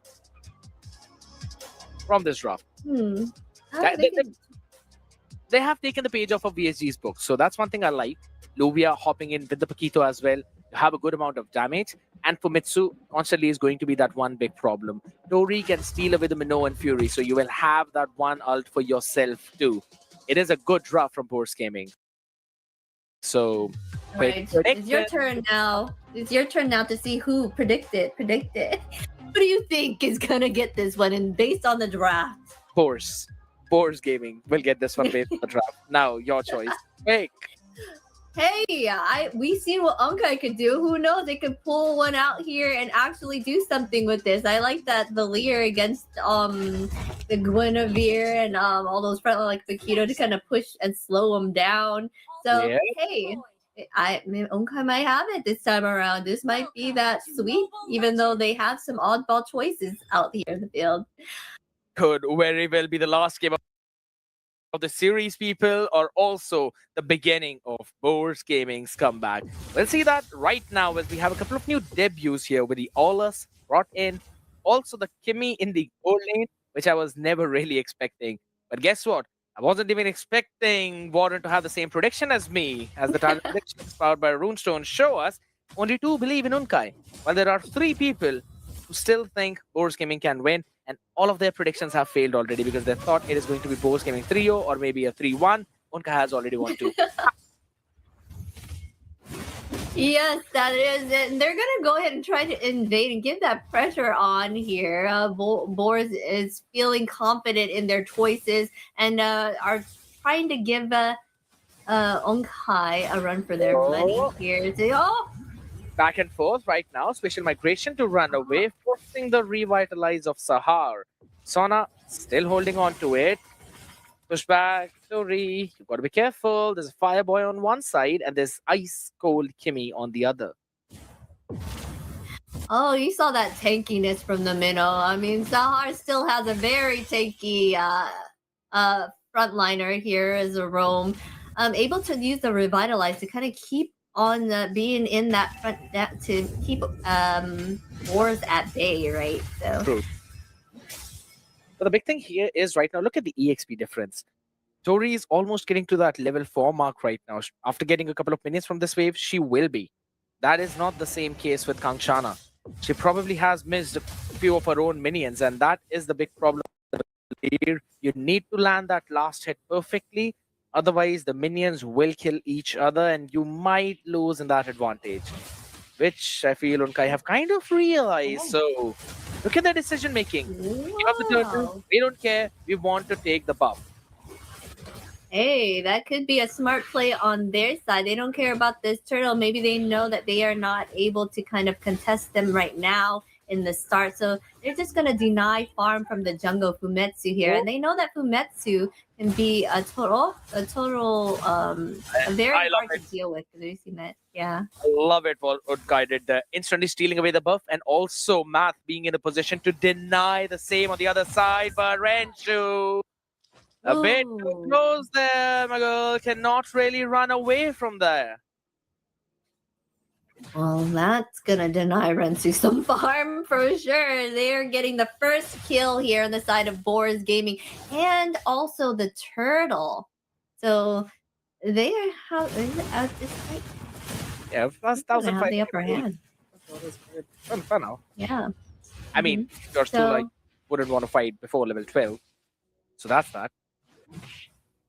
Though the way how they have changed Aulus's working, that's something which kind of enables you to fight early on. But guess No. what? You don't have to get the choice in that. Violet Frequency sustained fully. Leaving axe, where is it? There we go. Bonks on the faces as well. Enhanced basic attack not really brought up. But another spatial migration, barely managing to catch them down. A story flickers forward to punish Sula for fighting too early. Makes it double for herself. Has no more revitalized there to save Sahar. Good engage from Boers.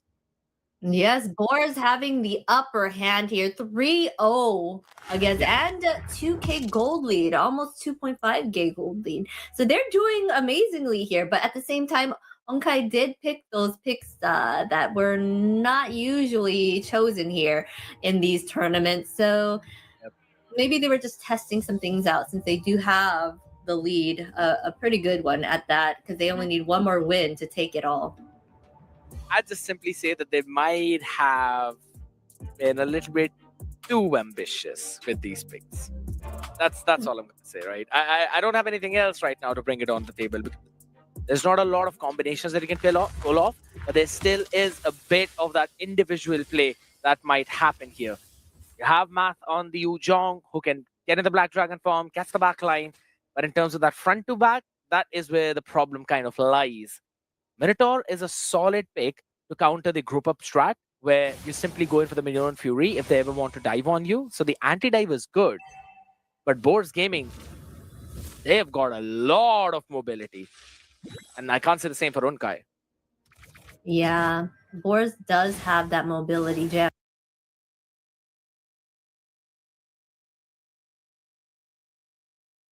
Packed down for themselves here. I don't even know what to say about the all his pickup is. That's really surprising for me to see. But let's go with the audience prediction here. Now everyone's saying Onkai hey, they might have the cast curse just like me. I think it's the audience goes right there, I think so. But ladies and gentlemen, all those were powered by Runestone. Guess what? Right now they want to cast down Sparta. Nowhere for her to survive, so dashes out of the right second. Up in front. You still have Renshu, gets what? Not for long. The flicker jab out the face. This is how boards were destroyed by Miku and VSG, and this is how they answer back Unkai. Man, I feel like Onkai is missing that early game damage. They have like continuous damage, right, from Renshu and Kanchanga with their magic.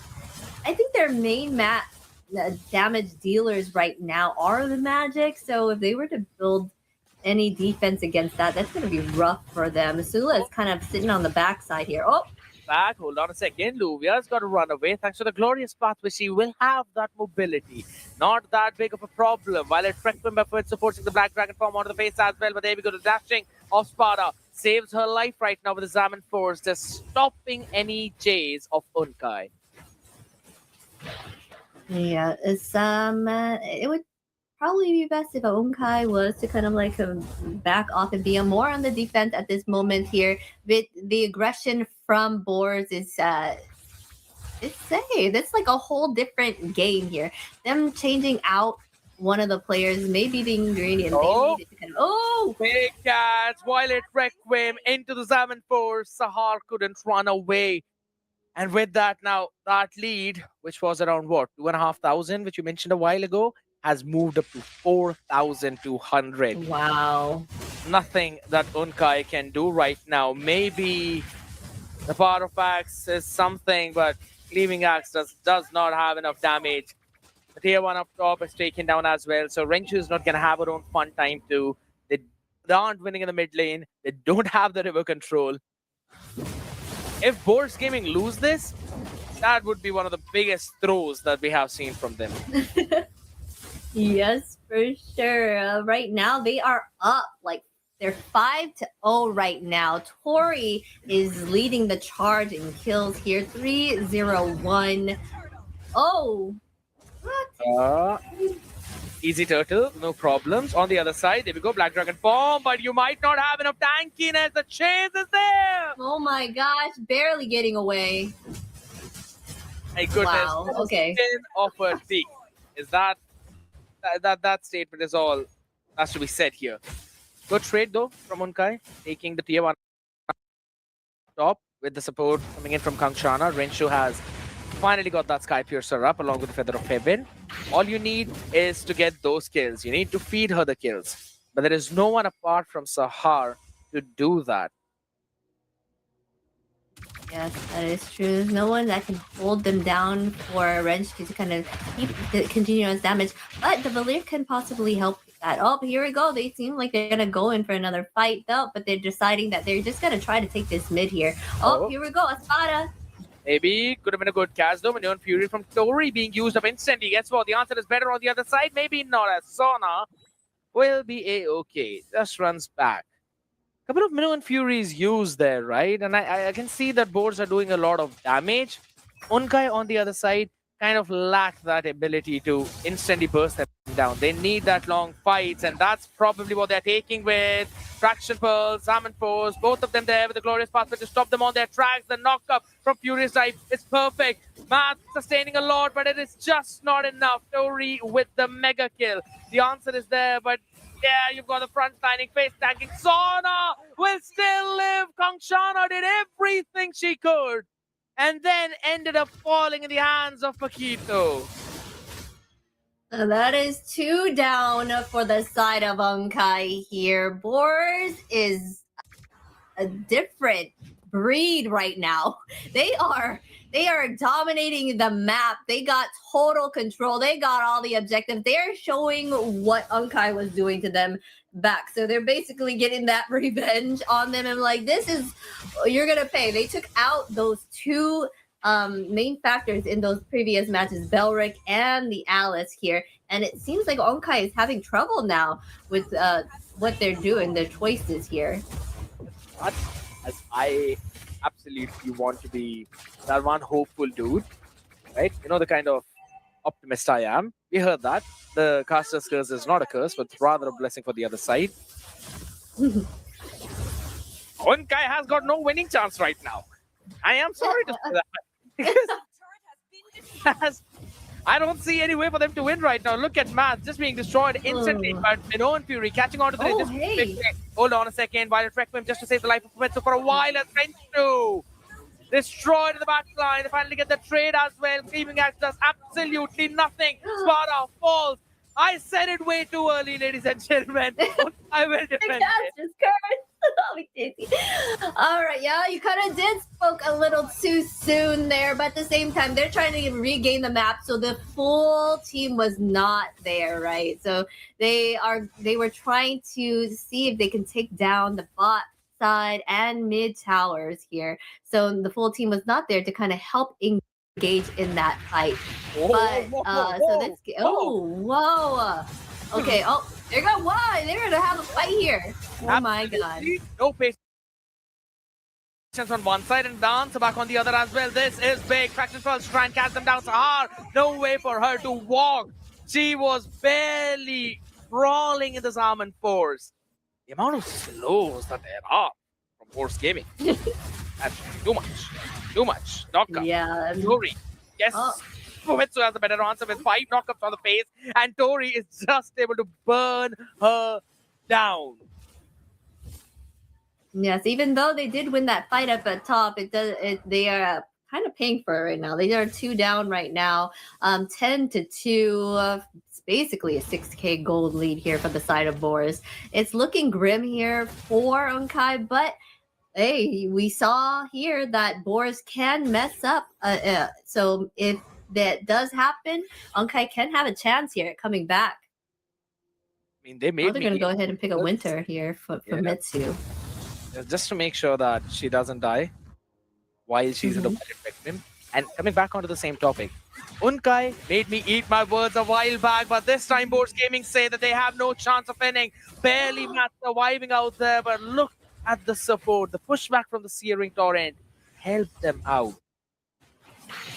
Yes, Matt was able to get away from that, barely living with any life left. Almost got taken out there, but still able to hold on strong to kind of help keep this defense here for the team. They are meeting up at the mid side here to kind of gather around and see if they could take on the 2, give some pressure back in some way.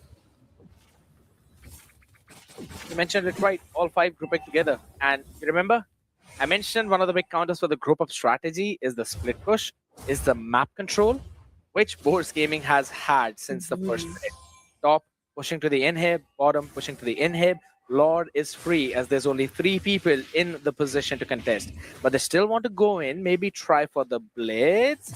Knock up, Sahar. You've got to be careful, lady. But Math, or rather Sula on the other side, was able to sustain a little bit. Black Dragon form, trying to catch someone, maybe going in for the zone, but the jump is on the other side. Luvia will be able to run out of the harm's way. The Black Dragon form by Tori this time to try and do the same thing that was happening on the other end. Sahar with the knock-up, did not catch anyone. Wants to go in again, backline. That is a big Zaman force. All thanks to the Violet Requiem, they all destroy Sula. No, doing an amazing job, like you said, keeping those side lanes pushed in for Unkai to kind of have to split them up, right? To kind of make sure they answer to those minion waves that kept come crashing down. So here we are. They're going to probably set up now. Most likely they would want to sync the waves so they get that added pressure to Unkai. What are the chances that Boards Gaming take this one and then they also steal away the game number 2? Reverse sweep, you think? Hey, this could be the reading that everyone was seeing. What, like the full 5, the best of 5. It is possible. I mean, all those who predicted Boards Gaming have technically lost because Unkai won 2, and no one did a 3-2 for Boards Gaming. But there's a chance that me and Warren can win the prediction. I'm totally cool with the series the 1. Just saying. Yeah, we'll have to see. Right now, they're going ahead and doing what they do. Boards might be coming back on this one and taking one win here. They're shredding down that board pretty quickly here, but they're able to gain that mid lane, taking down those 2 towers as they push into the inhibs here. Yep. Oh. Sue's jump is going to be the key. She will be the engage of the team. They already have a good amount of poke onto Sahar as she uses the revitalize. I think so she could have gone back to the base as well, given how Boards were not really pushing, not really overstaying their welcome. But as we have a look at the items right now, all the way down the line, every major item now being picked up. You've got the Radiant, you've got the Flask of Oasis, including the Oracle, good amount of heal for Sahar. On the other side, it's probably the concentrated energy right now being picked up by Spara, just to add that extra bit of shield so that she can be a little bit more sustaining. Luvia is having fun. Luvia is having fun. Luvia is doing wonderful out there. And 202 out there just punching in and out of the of the base there. They're gonna go ahead and Mitsu trying to get somebody out here. Oh no, okay.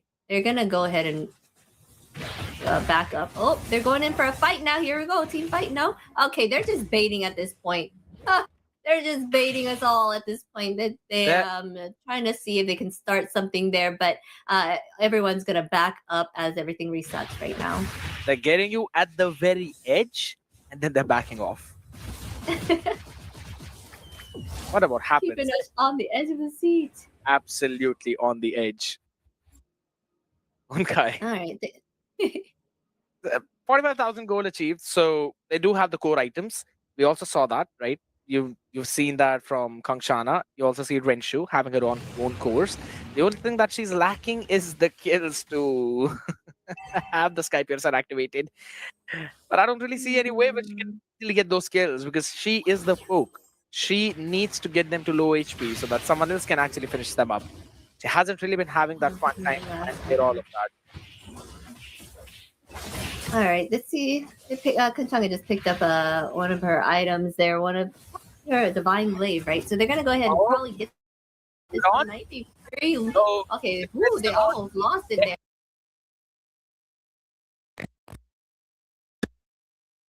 Right now, Isfara is enjoying her time. You already got Sula out in the mix as she could not retreat battle while everyone from Unkai will retreat. Olivia recalling over there. I mean, after those 2 losses, I guess that she's trying to rub it in their faces a little bit, like a little taunt, like, hey, come out so we can take you out. Little taunt, probably a strategic play there, trying to get them caught out. Is that a request to go out, or is that a threat? Come out so that we can go out, or rather, come out so that we can take you out. Tell me something that you can say to a friend you've met, and also to someone who plays MLB with you. Yeah. All right. It seems like they're setting up here for this push. All lanes are kind of getting in sync here, but they're staying on that mid side here.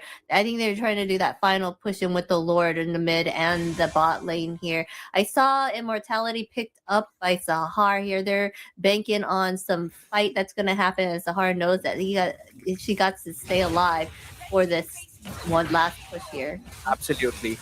Jab coming in though, but a big knockup thanks to the Winter crowd. You have another Minon Fury stolen away from the other side with the Flask of Oasis helping Math to survive, and that is enough because guess what? The Kimmy is starting to hurt a lot as Renshu gets a double kill. 20 stacks for the Sky Piercer. They defend the Lord and push back. They might. Oh my gosh. They might try to capitalize on this right now. 3 down for the side of Boards Gaming, so they're tunnel visioning right down that mid side here. They're gonna probably try to take as much towers down as they can before they come back up. Only 2 alive. Tori and Luvia here trying to defend them off. So that the tunnel wasn't really created by that Coyote, right? Because the Roadrunner can straight up walk through it, except for the Coyote itself right now. And for now, it seems Unkai are the Roadrunner. They're hopping in down, Minon Fury onto the base. But there we go, the reply from Tori. Even better, Renshu survives thanks to the shield of Flask of Oasis. Sula able to get Tori down with the cleaving axe. No Power of Axe is able to help her survive right now, but Allah's charge is definitely there to save her. They get one, and all of them run back to safety, but maybe that is not for long. Chase down. Still going on. You rightfully mentioned it's from Metsu who wanted to catch them. Luvia, look at the position. Does not really have the flicker, so she will have to let them go away. And Unkai. Oh my god. And just like that, they got control of the map back again, and now going in to get set up for this next Lord that's coming up right now. I initially thought that they're going to give it away as well. Yeah, a bit too deep. Hold on, Sahar, too deep out there.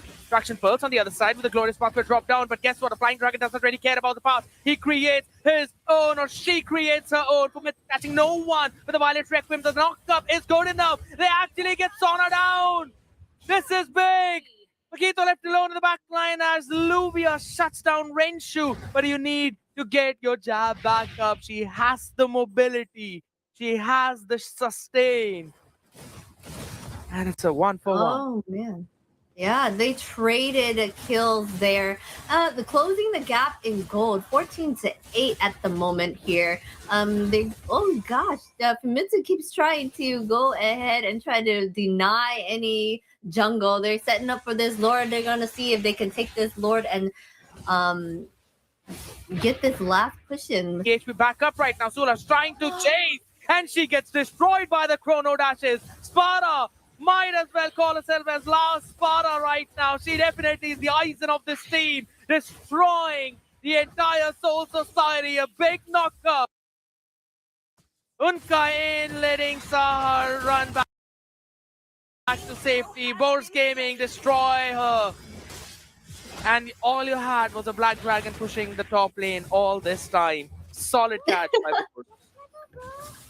Yes, they were able to stop him from getting that push in for sure. They're gonna get claim this free lord, and this might be that push they need to end the game. Right, 2 down right now for the side of Onkai. I was like, no way. Math is getting out damaged by Tori, thanks to the side steps that she's got.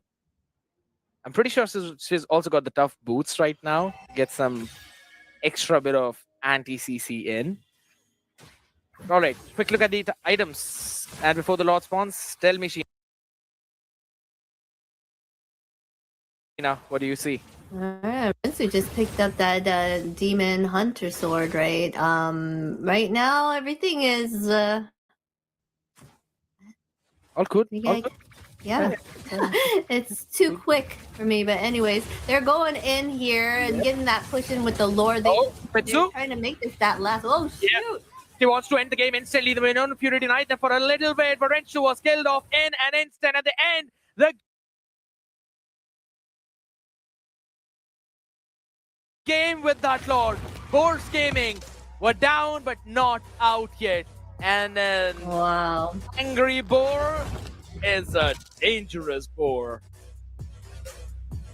Exactly. They were coming and they were hungry and they took that for sure. They ate him up and chewed him out and took that win there, not going out in a sweep.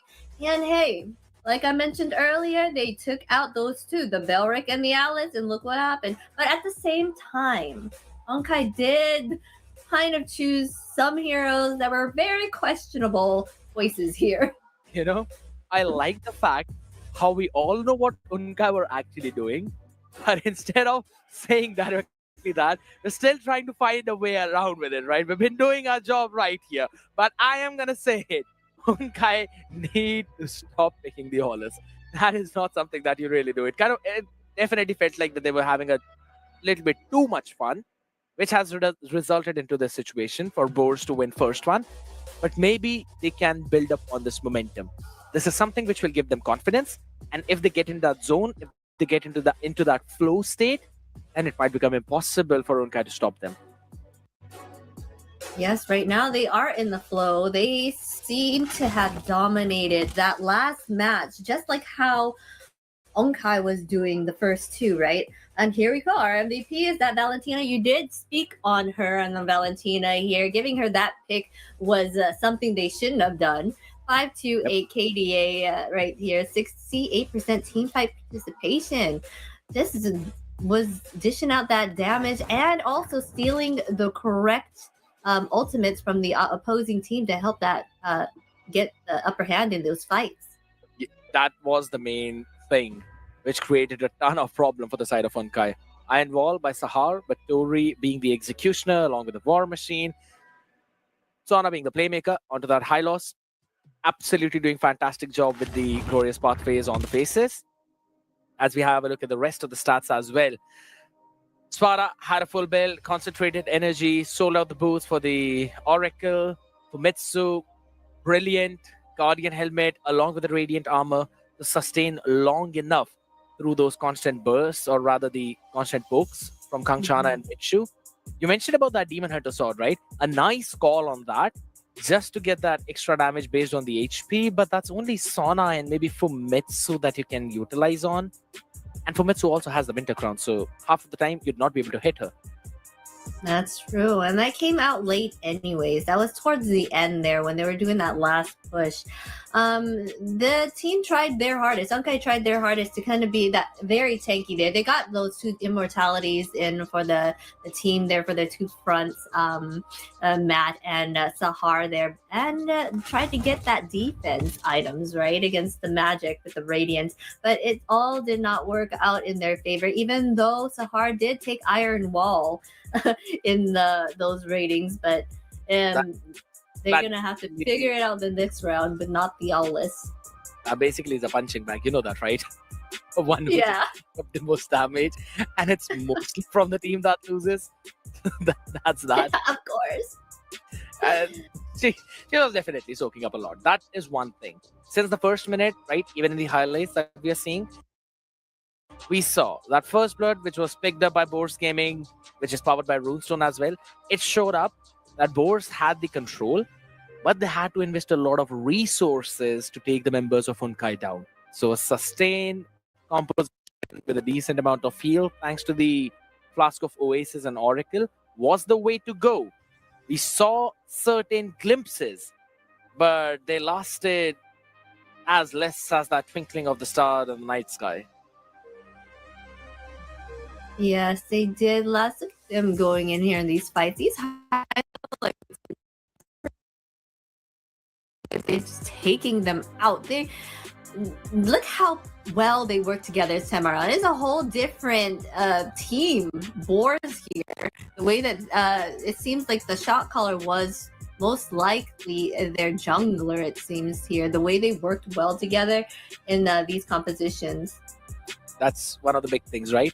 And since we're already having a look at that highlight, we saw the way how it all went down. Guess what? There's a lot of questions that we need to answer, and one of them is from THE660. Yes, this question here. Which hero would you go out for a karaoke night with? That's a good one. Who's a fun hero to go with? Someone that like to joke around a lot. Yeah, of course you would go with Hanabi. You know what? I pick Yin. I pick Nana. Nana would be fun to go with. You know, she's so cute. She seemed like she would have a blast on the field. I'd go with Nana. All right. I mean, Changa could also be a good choice, right? If you think about someone who can sing. Oh, best. Odette. Odette. Would you see if you're trying to go with singers here? I'm trying to have a fun time. So, but you know, just go out and have a fun time. And if you don't sing well, oh well. You're just singing and just having a blast with each other. I really am thinking. We're not auditioning. Yeah, that's true, and that's why I'm really thinking of something that can sing like Mark Wahlberg in that one reel that's been going around across the Instagram, right? Where he goes and sings the one song in such a high note. Somebody that I used to know, and I think so. There's one character that can actually do it, and that is Yin. Oh, Yin? You get Sukuna free with him. Oh, yeah, that is true. That is true. Imagine them singing. Imagine them singing. First, it's Yin, who's totally normal, and then instantly he changes into Leah, and he's like, yeah, the Demon King or something, and he's singing that song out there in the karaoke night. It's gonna be fun. You're going out with them either ways. I'm not. All right. So then he's saying he'd choose Yin instead of Hanabi. And then I'm saying you choose Yin instead of Hanabi. I don't have a choice in that. I'm only picking one. I have to fight with Hirara, but that's fine. All right, guys. We right now are still in game point for Unkai here. All right. Boars did get a win here, but they still have a lot on the line because if they even lose one game, it's gonna be Unkai's win here, and they get those bragging rights for third place. But if Boars Gaming take one game, then they'd be on the series point too, and then this might good. It'll basically turn into a best of one, right? At this point, I feel like Unkai would be like, all right, people, we'd had a lot of fun. I don't think so. We need to give them any other game, so let's play seriously. But this one game with Famitsu onto the Guinevere, along with Luvia on the Paquito, right? These are the two playmaking heroes of Boars Gaming. You had Sona with the Glorious Pathway, cool, but Famitsu was the initiator and Luvia was the finisher. Distraction versus the actual damage dealer. So maybe follow the same pattern for the next game to try and take that one home. Yeah, I think they should still keep banning out the tree, my favorite, Belric and Alice, because those two were the major factor in the wins for Onkai here. They don't But seem phased here. Look at them; they're still over here with the bunny rabbit. Some are. See, the bunny buff is back, people. I mean, Unkai lost because they did not have the bunny buff in the previous one. The bunny buff is back. Hopefully. It's so cute. Yeah, they look so adorable. They are getting ready and getting focused now for this fight. They're like, all right, we gave them one. We wanted it to be nice. Now we're gonna take this next one. Yeah. I mean, they did kind of like gave it away with picking up an Olis and then Minnow as well there. I mean, Minnow did well though. I would say, doing what he needed to do as a roam. But there are so many other options here for the jungle. So. I would like to see them pull them out, right? Hoping for that to happen right now. I mean, there's different vibes across the entire roster of Boars Gaming. Sparta being a little bit serious, Tori having her own fun time, we saw her laughing, Sona the same thing. Lubia is literally the one who calms the mood down of the entire team. She's the one who has the most amount of fun. For Mitsu, well, we're still trying to figure out where she is. Oh, wait, we have another audience question from Deadpool here.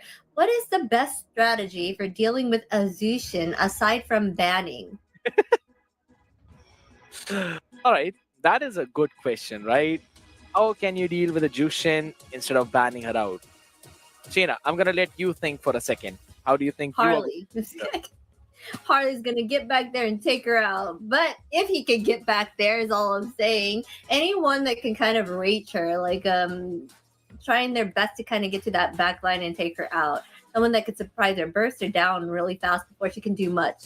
I think that would be your best bet. Yes. So solid call there. So something like the Kalea, if Jushin goes for a Purify, you can go in for a Kaja as well. No way for her to hop out of that suppression, right? Surprise flickers on her face. Something that can absolutely dive on a Jushin. If none of that, if you don't want to work around with that, just pick an Eve, have that mid lane simplicity, have that 50-50 trades out there, and maybe with the extra range, you'd be able to get the advantage converted into the game. Those are the only few things, but guess what? You got to play with your 5Q for all of that to happen. Because the ones that we're focused on right now will be landing on the map of Expanding Rivers, my absolute favorite, as Unkai begins things onto the blue side this time. I know you were speaking of the Expanding River. You said some people don't even choose boots because of the Expanding River to kind of help them give more items, right? I think, yeah. So, I mean, that having that leg up in getting equipments, it's great on the map here. I wonder if they'll utilize that for sure. So they're going to go ahead here and start out the bans with banning Harris and the Valentina, you know, they're doing those, what do you call those again? Where they honor them or something. I forgot the word, but anyways. Respect. Yeah. That's yeah. And then Belric. Yeah, first pick bands that bands that they're really great at, right? Like the Belric here and the Valentina. And then they're gonna go ahead and ban out the Zushin as well here, Freya. Yeah. Nice thinking of Unkai. Marcel or Alice. Boars will have to pick their poison. Alice. Let's see what's the enemies. Alice, of course. Marcel. Sahar Marcel. Yeah, Marcel's gonna be picked up real quick. Unless they're not even thinking about that. They're probably thinking what after that. But there's also the Harley too, right? Kind of a counter of Marcel too, in that case. But I mean, Marcel's very he's quick. Why? He can get away pretty fast and around. So,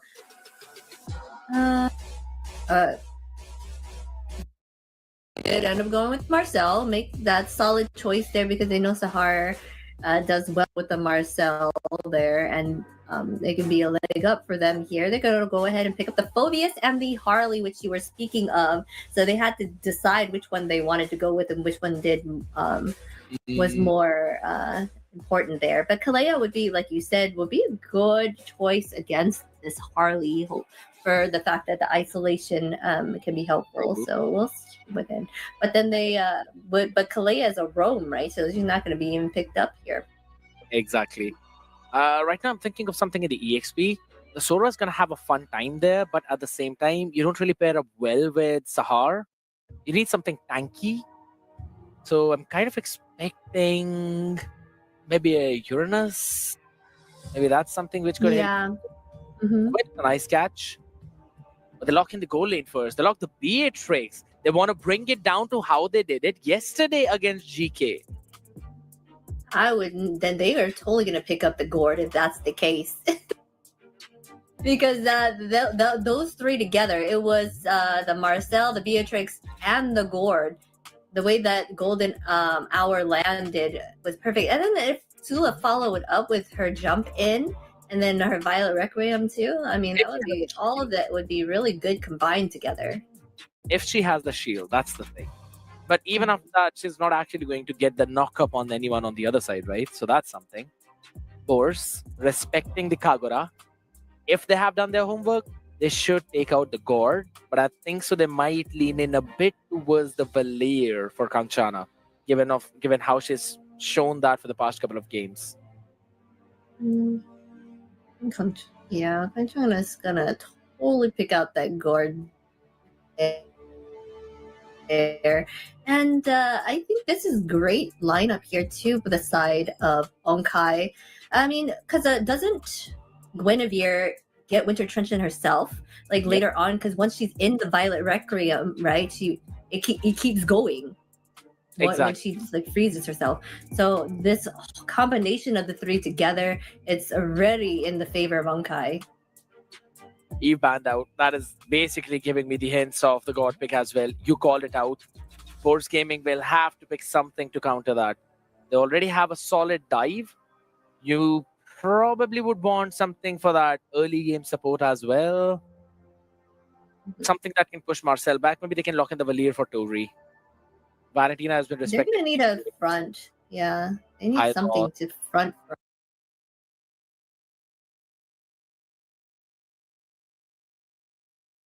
On the side of Onkai here. I don't know for high loss pick, man. That is a bit confusing. Something for the front. Uranus sounds like a decent shout. Rizla, that is perfect. You go with. But you need something on the tanky route, right? So yeah, Uranus or maybe... I don't really like the Esmeralda. But if there's no option for Math, then maybe. For you, I think the combination of a Terizla with Gwen and Marcel was played in MCT, and it worked very well. But Uranus is perfect against, because Harley cannot burst that down. That's a great counter to having a Harley on the team, because he's going to be able to kind of regain his life back, and there's no way to take him down. So great choice there. Like you said, Uranus was the choice. And so let's see. Here we go. We got that Gordon, and now we're waiting to see what they'll pick up for Tori here. Zetian is something I'm thinking now. You have the range. You can outrange the god. You also have that stun that works well. Glorious Pathway. Stun him down with the Fury of the Phoenix. You have Luvia hopping in on top of him. Renshu will have to reposition, so that could be problem. Oh, that's a great... Oh, no. I feel like you're right that if they were to choose the Zetian here, the Claude kit, that'll hold them long enough, like you said, for Claude to dish out the damage that he's needed. But they went ahead and chose a Farsa here. I mean, it still gives a lot of coverage for damage within the vicinity. So we'll see how it goes. But if you're asking me here, I feel like Onkai has this draft. It does seem like Unkai is the team that might have slight bit of an advantage here, but at the same time, I think Farsa might provide the similar level of utility, but with extra bit of burst. A lot of pressure, a lot of range that Boards Gaming can work with, and maybe that Glorious Pathway would be enough to put them on the right direction, taking the steps in the right way to maybe bring this epic comeback home, ladies and gentlemen. Maybe bring this reverse sweep home as they hop in, probably the second last time out here. in the land of dawn in the Surge Valkyrie clash. It is the battle of survival for the boars in the wilderness versus the team that can hop on the podium with this win. Let's find out if it's time for Unkai to unleash that Bankai. Unleash the Bonkai. Hopefully they do release that Bonkai, right? Onkai over here with the game point. They only need one win to gain the victory here. We're gonna go ahead and check the talent predictions again, guys. You don't remember, a lot of the teams were saying that Boars would win this, but just two, which is are scared yet here in Warren, are thinking that Onkai would become up the victors. So I think they could, if Onkai wins here, they're all wrong. That's what I said. I mean, even if the predictions are wrong, right? It's a 3-0 or a 3-1. Unkai basically proved them wrong in the very first two games, right? So that's one thing. But out when we were having this discussion about the, hold on a second, Sahar will be able to run back to safety. Now, back onto that topic. While we were having the discussion about the talent prediction powered by Runestone, Unkai, especially Sula, was able to steal away the orange buff. And that's why Fumetsu is still on that level 3 right now. Might not reach level 4 on time. Yeah, but Sula also went to go steal the orange buff as well. They kind of traded there, right? Is that what just happened here? Or nope. No, okay, maybe I missed it. I was too busy looking at the predictions, but they're gonna go ahead here and set up for this turtle that is coming up right now in like 2 seconds. Oh, Sahar might not want to stay so close, but it's all fine. Kangchana almost touching that level 4 mark. Sahar can heal back up as well. Already a level 4 in the hands of Math, but the thing is, she's not really a playmaker. She's just a frontliner. That in that frontline, Sahar revitalized regen. None of that is helping her out. Sona will be able to run back to safety. Luvia up on the faces thanks to the bounce. She's taking them down low. Consecration used up. Fumetsu face tanking everything, or rather, just trying to burst them down with a feathered airstrike. Renshu's flicker has been burned. Boars with just 4 of them push back 5 of Unkai. Yes, Boar having the upper hand, getting that first blood here. Oh! Massive.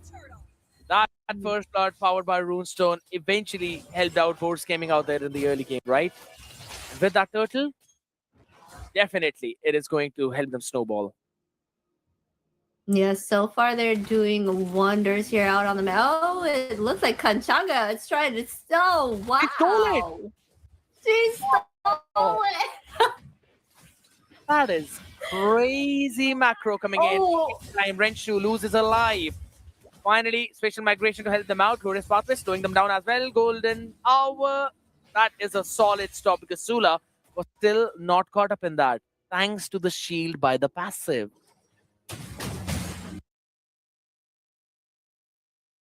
Oh, wonderful play here by both teams. Vor is on the upper hand though here with 2 kills and 600 gold. Though it keeps changing, but it's like a little bit of a lead here for sure. Right now they seem like the Onkai is setting up to try to take out Espada here, but that was on here. Oh my god. Yes. That's a lot of damage. Revitalize forced out as well from Sahar, so she'll go back. Bennett's Rage just for the zone to stop Sona. Run on that pathway of glory. It's looking like they're backing off now. Oh my gosh, Sahar! Oh my god. Not enough. She is dead thanks to Hylos hopping in. Sona jumping in with the Ring of Punishment as well as the Law and Order just to get that last bit of damage. And this is why I was wondering, right? If Marcel is the... that can actually burst down Marcel. That's what's been happening. Yeah, he's getting taken out pretty quickly. I think that is Fumetsu's target there. Trying to take out that Marcel, trying to take out their roamer that can be that CC that they need to kind of hold everybody down, right? Oh, big catch out there into the Mystic Gush as well. But again, Spada zoning everyone out. Golden Hour stopping all of them in place. Nibiru's passion penetrates, almost catching the Mitsura against the first. Sona shut down. Out in the midst of it all, Fumitsu has no hat trick. And she is the first one to be bowled out. Great golden hour there by Sahar. They were able to take down 2 members of Boars here, claiming this free turtle for themselves and that top tower as well here. So they are regaining that momentum that they need to kind of come back, and they're getting the upper hand in gold as well right now. Might want to go in for a few catches out in mid, but it's fine. I believe it was Sula's Mirage off the Gwen. Sahar, a bit too ahead. Oh. Saving her life again. And she's now forcing a lot of utilities of Boards Gaming. Wait for the Thunder build. Ultimate from Fumitsu there. Hers as well right now. So they are kind of... Oh my gosh. Bennett's Rage, Mystic Gush, everything thrown at Sona instead of the kitchen sink. Revitalized couldn't save her life. And you also have Sahar all the way down in the bottom lane right now as Luvia is going to be caught in. Lovely golden hour. Picture snapped up. They want to shut her down and she gets bursted, obliterated, destroyed, and sent back to the fountain of HP. Oh, wait. Oh my god, Tori. We've got to run away. Tori. Fly away from there because that could have been disastrous. Can they stop? Can they stop? No, they are absolutely not stopping. Brawling it out throughout the entire game as the Bennett's Rage is dropped in just to zone them all off. And they also steal away the purple. All right, as they're backing up right now, our audience is thinking that Boars has this game. It seems like they're choosing right now based off of who won the last match.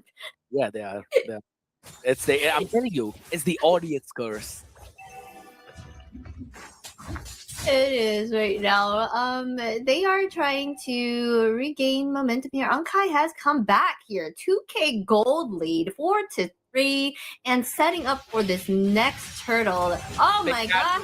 Mystic Gush onto the face though, no Bennett's Rage. That's why Luvia is going to survive right now. Not from the golden hour though, getting caught in it. Nibiru's passion, perfect to catch both of them on the faces as well. Sparta going in with the blazing duet, will have to rush back with the BMI. Tori tries to survive. Sahar on her face. There's the Farsa saving her life. Sparta will BMI out of the face of that, but Tori cannot survive. There's an absolute void down her feet, sucking her in like a black. You look at her positioning. She just knows where they'll show up, but they go ahead and give out her positioning here. But she's been doing wonderfully here. The way that they worked well together. Sahar's golden hour. Then you saw Beatrix going in with that damage. It's beautiful to see such. Oh my gosh! Wow. Fumitsu didn't even have a second to survive from there. And Tori just popping in the Purifier so that she doesn't get caught up in a potential golden hour and then bursted down with a couple of ults. This is difficult for Boards Gaming right now. I don't really see for a way of them to survive out of there. Sahar moving in the golden hour. There's the Bennett's Rage. And in the perfect place to catch Sona. Sparta falling down too. There's no way Boards can come out of their inhibitors. It's less than 10 minutes in the game. We already have a 6.5k gold lead. Oh my god, there's always someone dead there. Oh my, on the side of Boards there. So they can't like fully defend. There's 2 down, 3-5 here. So that they cannot handle the pressure that Unkai is putting out right now. They seem like they're gonna go ahead and reset and clear all the lanes right now. They have the upper hand. Such a huge lead right now. Sahar died twice. Fumitsu has 2 kills. Renshu died once. Sparta has 1 kill. That's the only kills they were able to get. And now if you look at all the items, right? We've got a BOD, Malefic Gun, now being built into a Sea Halberd for Renshu. Once she completes that, I'm pretty... how Unkai are going, I don't even think she'd need to make that 4th item. They're already bursting through everyone with just what they have. Yes, the damage is damaging on the side of Unkai here. Hung Changa, oh my goodness!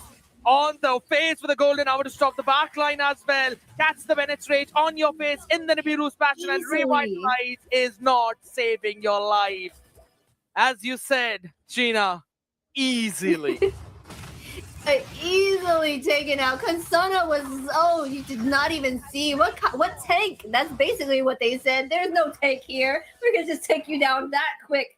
And that's what they did. And they got this Lord tumbling down now, giving that added pressure. There is no stopping. You see this blazing duet coming out and not doing much ultimate there. But as this Lord is coming in. There's no Purify available on the other side, though. Glorious pathway drop down to save the inhib, and the Lord marches from mid.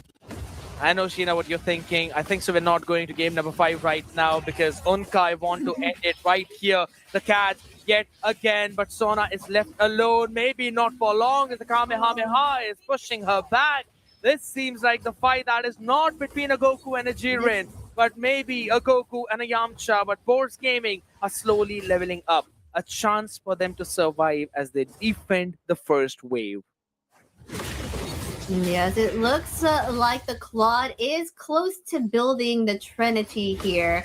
They are coming along. They're trying to get bounced back from this push there. There was a bit of ill time there on the side of Onkai, which cost them the final push there, but they reset themselves and are setting themselves up for a better push to not kind of get greedy here, right? They just want to make sure that they do not mess up this lead that they have. You know what? When Luvia was using the Paquito, I think some math kind of took that personally. And she's like, I'll show you how it's actually done because this is how I won every single one of you out as Luvia gets destroyed again.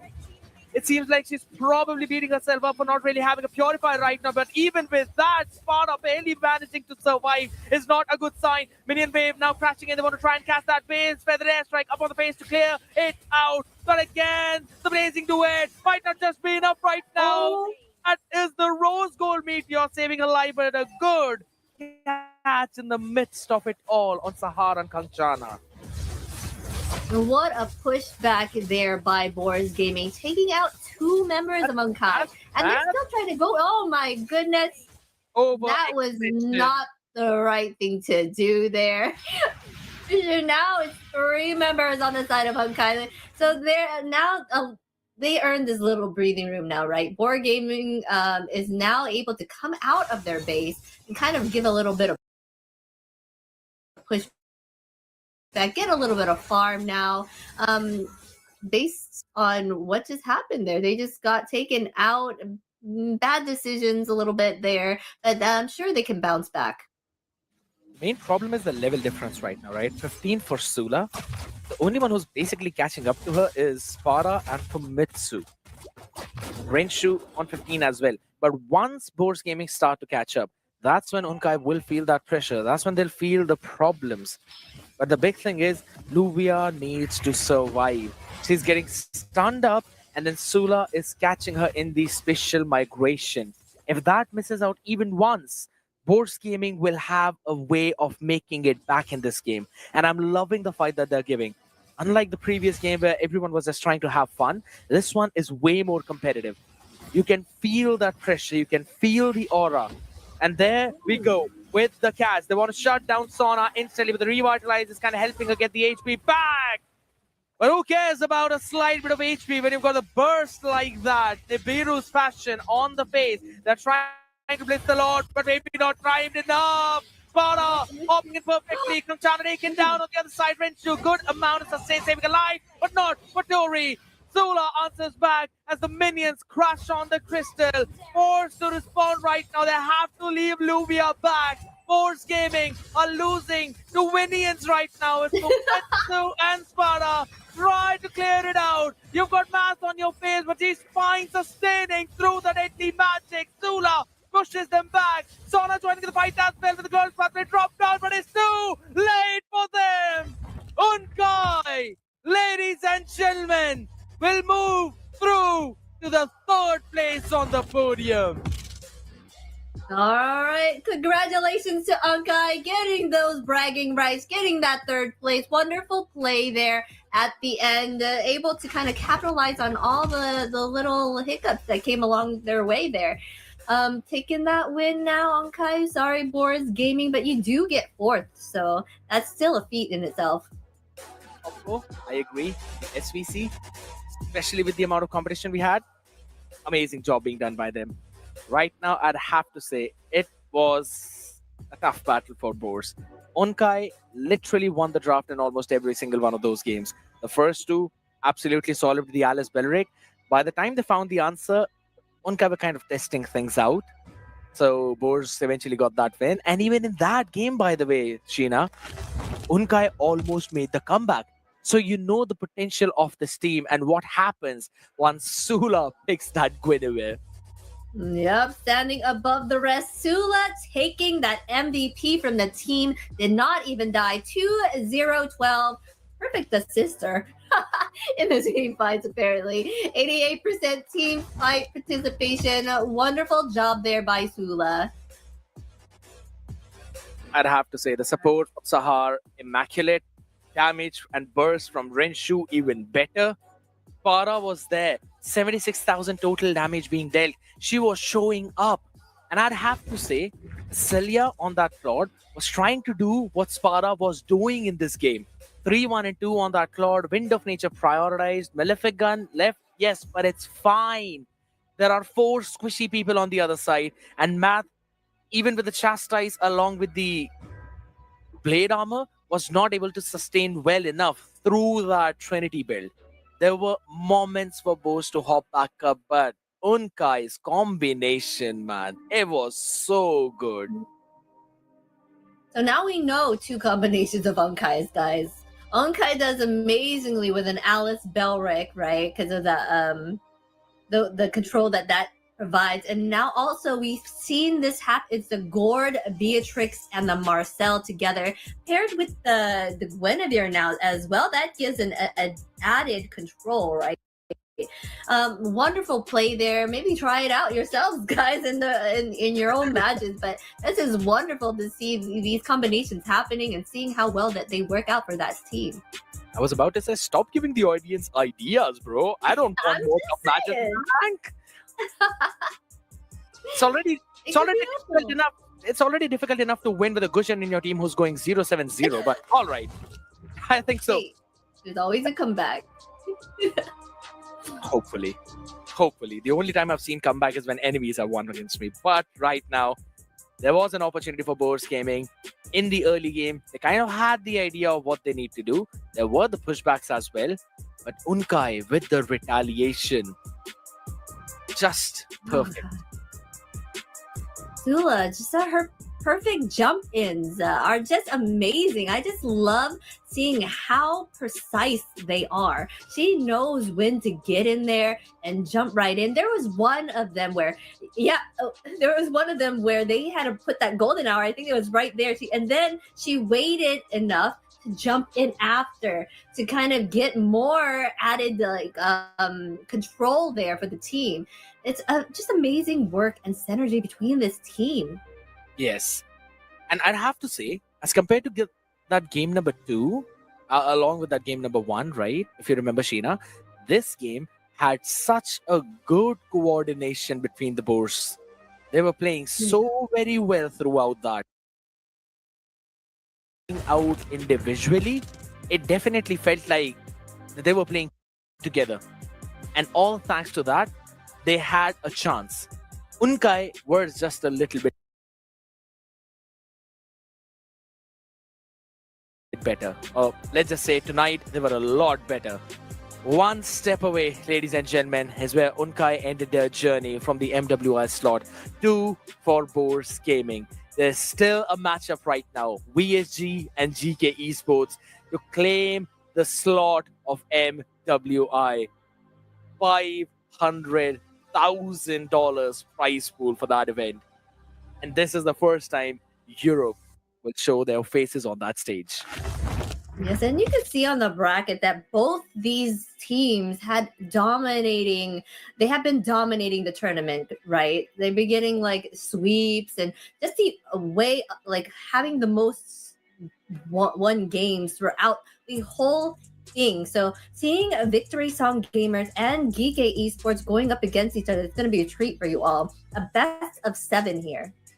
Trust me, no one's going to be happier out there than Kronos and Lita, who would bring you the action for that grand finals, ladies and gentlemen, because VSG, with the lineup that they have, Haruka, Patnayanasha, Miku, Red, Ri, Q, Sakura, all of them super ready to face up the lineup of Electa, Neferia, Megumi, Alyssa, Yui, and Jennifer. Let's see which one of all of these ladies will play up. All those 10 will be fired up, along with all of you guys as well, because this is the last battle for the slot of MWI. All of that action, people, after this short break.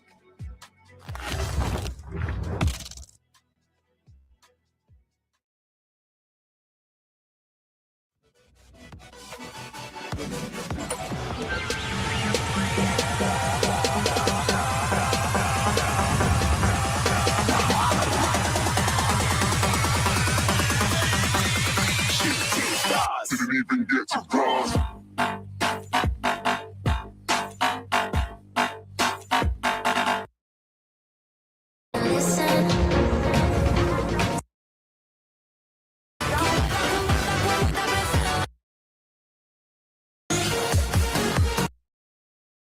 Hands in the air for this, hands in the air for this, hands in the, you should have your hands in the air for this, hands in the air for this, hands in the hands in the hands in the air for this.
They got problems on problems on problems on problems on problems on problems. I solve them. I run through the money. The pressure be calling. Left on my blessings. I feel like I'm falling. The birdie is back. Tell me I'm garbage. I'm going through something. That's why I ain't calling. Phone and progression is all that I wanted. The phone and affection. I summon and dub it. Cause I got problems on problems on problems on problems on problems on problems. I solve them. I run through the money. The pressure be calling. Left on my blessings. I feel like I'm falling. The birdie is back. Tell me I'm garbage. I'm going through something. That's why I ain't calling. Phone and progression is all that I wanted. The phone and affection. I summon and dub it. Why you be all in my line about nothing? Why won't you go get you $1 or something? Don't hang with it who line for nothing. I see that we different. You riding, I double. I don't do discussions on bragging about hundreds. Don't go to your places. I know that they sunken. Don't call me your brother. I barely could trust you. I talked to a shorty. She bagging the bucket. And I'ma need all of my dollars on corporate. So hand me the money. I divvy the pie. I'ma give all of my people a portion to build them a fortune. I'm flipping the ride. I can't be mixy when iffy the vibe. And 40 on 50 is really the time. Why is you all on my phone like you want me? Like you wasn't pushing the kid to the side. I don't know if you thinking I'm blind. Cross on my crosses and dot on my eyes. Done with your efforts, I'm dealing with pressures. I know it's a lesson, that's word of the wise. Dubbing the mixes I'm mixing, I know I've been missing. I needed some personal time. All the pictures, dimensions, I don't what you did this. I mean it, I'm staying inside. Cause they got problems on problems on problems on problems on problems on problems. I solve them, I run through the money. The pressure be calling. Left on my blessings, I feel like I'm falling. The birdie is back. Tell me I'm garbage, I'm going through something. That's why I ain't calling. Phone and progression is all that I wanted. The phone and affection, I summon and dub it. Cause I got problems on problems on problems on problems on problems on problems. I solve them, I run through the money. The pressure be calling. Left on my blessings, I feel like I'm falling. The birdie is back. Tell me I'm garbage, I'm going through something. That's why I ain't calling. Everything comes down to this, ladies and gentlemen. One series and one dream. Not only is it a slot for the champion to be for Surge Valkyrie Clash, but a ticket to the MLBB Women's Invitational. and a ticket to the world stage. It's come down to two teams to take it all. Of course, we're talking about GEEKAY Esports and VSG. They don't just fight for a trophy tonight. It is a place in the MWI. And to bring you the action, my name is Kronos. Alongside me, the one and only Lita, all the way from Indonesia. How are you doing, Lita, today? Oh my god, I'm doing very good, and I've been anticipating this for such a long time. And I genuinely thank you guys so much for being here with us throughout this entire playoffs journey. Whether you've been watching since day one, spamming your favorite teams in chat, or even just joining us today for the grand finals, we see it, every single one of you spending your time here with us. So everybody, get comfortable, grab your snacks, spam your predictions in chat, and get ready. Yeah, I agree. And taking a look at the grind, months and months of grind that these teams have gone through to get to this stage. VSG, a tough bracket on the top side, dropping down Boars Gaming, one of the tournament favorites to make it all the way, and GEEKAY Esports, stomp after stomp, stomp after stomp, stomp after stomp. That's what they've been doing, and finally made a way to the grand finals. Are they going to stomp their way to victory, or Victory Song Gamers are going to sing the song of victory for themselves? And of course, today, ladies and gentlemen, Long Journey finally reaches its final chapter. One throne stands at the center of the land of Dawn, one crown waiting to be claimed. And tonight, only one queen will rise above them all, standing in the grand finals, VSG, with revenge on their minds and one final chance to overturn the story from the qualifier stage. Yeah, let's welcome all the names, of course, that took place, that are playing for the side of VSG and also for GEEKAY Esports. They are a team that looked dominant throughout this entire playoff run, fast, confident, and of course, absolutely ruthless when it comes to it. A roster trying to compete their path of domination by taking the crown itself tonight. GEEKAY Esports, and you could take a look at that lineup, and we know for a fact we're ready to rock and roll. And this matchup already feels even more and more interesting. No, Kronos, you might know it. It's actually a rematch from the qualifier stage. Two teams have already faced each other before the tournament journey. And back then, GEEKAY Esports completely swept the series 3-0. Don't you think today's final feels so much more personal now? I mean, it definitely feels a lot more personal, but you know what? Speaking of personal, you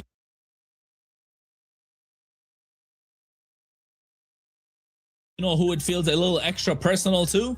We'll get to it, folks. There's a lore. There's lore galore today coming your way. We are prepared to bring you the action. Of course, it is gonna be broken walls for this series, and you can take a look. VSG, of course, Haruka, Sakura, Red, Ray, and Miku to take stage for them. And yes, GEEKAY Esports have Alyssa, Nefaria, Electa, Megumi, and Yennefer to start things off. We've been seeing a lot of roster swaps on their side, but the three core members have remained the same. Nefaria, Electa, and Alyssa. You know what? We're talking about lore galore. Everybody, hear me loud and clear. Electa, the jungler of GEEKAY Esports, played in the MWI in 2024. She was there in Riyadh for the Esports World Cup, right? For the Women's Invitational, she was there, and she lost in the group stages when she was playing for Team Falcons. And the team she lost to?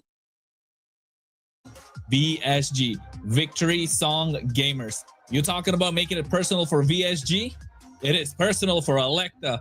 Every time she sees the name VSG, she wants to stomp them down, and we can tell why. She got vengeance on her mind. Oh my god, of course. And we are here again, the grand finals of SVC. The different roster, of course, Kronos, different stakes, just makes this matchup will feel even more emotional to watch. Us, of course, for the rest of the teams. And as well, for VSG, this is a chance to finally complete their miracle debut run.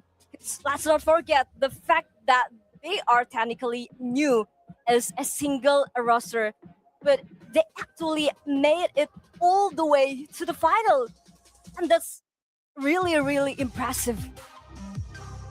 They did. They made it all the way to the final, and I think they even made a slight bit of change in the jungle for themselves, as right in the playoffs compared to what they had in the qualifiers. They had Potnia and Yasha, and all of a sudden Sakura comes in, and they look like a different team. They look like a different breed. Sakura brings in a different style of play for VSG, where they're allowed to play a little more aggressive rather than relying on the utility from Potnia. But now VSG with the draft, speaking of aggression, they want to get aggressive, so they're taking away all these aggressive picks that could come out on the red side, taking away the Freya, Harriet, as well as the Marcel. Meanwhile, GEEKAY Esports, the Phovius carry, and Jushin, which leaves open...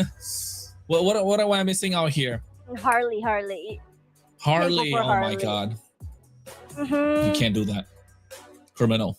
Or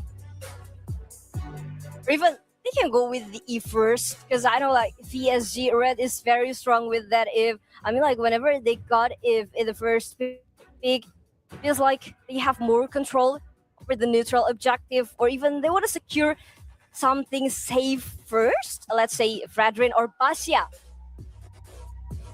Yeah, Basha is a thing that I was looking at. Yep, there you go. It is definitely a strong pick in the jungle, right? Just making sure they've got everything under control. You're talking about neutral objective control. You know for a fact Red can pick up the Eve later. If not the Eve, if Megumi picks up the Eve, you still have the Valentina that's available, right? So you pick up the Valentina for yourself along with the Basha. That is super strong already. And you know you got neutral objective control. But GEEKAY Esports, on the other hand, we know Yennefer likes to play a lot of the high-lows. It comes down usually to the last pick. But in this case, they usually lock down Electa's pick, right? Electa gets the first choice. There's always Alyssa that gets through as well. So maybe I think you go for something like a Gord or a Valir to add on to things, and then maybe get yourself... I don't know, Nefarious Choice, or maybe the Alice. There you go. Oh, they want to go early aggressive. They want to go with the early aggression. The Hilda. I think like I don't know if it's going to work, since the jungler of Victory Zone Gamers will be circling around the Basia. So I don't know what is actually the real objective is, but there is earlier as well, which can deny a lot of melee hero. So Victory Zone Gamers for the next pick, I think they can go with the Sam. I think Eve or Hylos. Oh, okay. Zetian, they don't want to go for the Eve. I would have preferred the Eve, to be honest, but look at the Paquito being picked up. 100% win rate, 4 times picked, 100%, no ban whatsoever. So VSG are leaning to the side of statistics, right? Statistically, they are looking much better. They're looking much more mobile. They have better scaling thanks to the Zetian. They don't have a lot of crowd control, but they definitely have the tankiness on their side. And speaking of crowd control, you know for a fact this is probably going to be an Alice right now locked in, because otherwise I don't know what they're going to go with for the EXP. It's a flex pick into the jungle as well at the same time. If not, the Sora is still available to be picked up in the EXP lane in the hands of Alyssa. And we've seen what a monster, what an absolute tear she can be with that Sora. Oh my god, with the usual. I mean like, it seems like a deny move. Same thing. Yeah, it seems like a deny move for Victory Zone Gamers is if they want to go with a marksman, either it be Irithel or because Haruka is very strong with the Irithel, but even though she still has a very, very wide full range of heroes, of marksman hero, so for the next banning, I think GEEKAY Esports should go for what will that be? I think you take out a couple of roam options here if you're them. You take out the... Oh, never mind. They want to take out the marksman still. The Irithel, that is a solid choice. But then again, you're really limiting what could go on the other side. I like this plan from GEEKAY Esports because they're going to get first pick, right? After this drafting, after the second phase of the draft. So they're going to be able to prioritize any goal lane options. But if you're VSG, you want to take out the Leslie. You want to take out the Claude. We know how much of a threat Nefaria can be on those marksmen. Well, for the side of the GEEKAY. So you VSG ban it. Yeah. Yeah. Because, you know, like with out on the side of GK Esports. I think dive potential would be so harmful, as you know, with the Yujong, the Black Dragon form, and followed up by Blazing Duet. It would be such a threat for the Zetian, even though she has that knockback passive. But Fredrin has been banned out the list of GK Esports. I mean, this is a little it's a different approach that VSG are taking. Usually teams don't ban out Electa quite a lot. They usually look to take out Neferia, right? And Neferia does have a deep hero pool. Electa so far, she's only played the Boxia, the Fredrin, and Leomord and Alice. So apart from these four, she's not played a lot. Look at that, take out the Wanwan as well. Knowing that Haruka does play this 1-1 quite a lot, what are they going to give in the hands of Neferia? Something that they need in the early game. Maybe I think the Leslie or even the Clint is something that they're looking at, but Leslie or Clint, I don't think it's the best idea just because you have the Jushin on the other side, rather the Zetian on the other side. So I think a Claude for the side of Neferia would work wonders. You don't think so? Yeah, I don't think that Claude will do fast this composition. But talking about Electa, I'm still thinking that she can go for Suyo, as Suyo has a very strong retribution with that Soul Saver retry, or even with the Blade Search retry. But we haven't seen her play the Suyo that much, have we? We know she plays Alice in the jungle. We know she plays the Fredrin. We know she plays the Boxia. These are the three heroes she's really good at, right? She likes to play these tankier junglers because the idea of GEEKAY Esports is simple: protect the president. That's the Leomord. That's the four heroes that I've been talking about that GEEKAY Esports Electa plays. They like to play protect the president, protect Neferia, and she'll carry in the late game. Protect Megumi, she'll dish out the damage, and that's what the idea is. But this time they get the Leomord, so neutral objective control is not going to be given away whatsoever. They want to fight. First turtle looks very scary right now. So far, they have a lot of physical damage that they're packing in. The thing is that they're kind of lacking in terms of magic damage.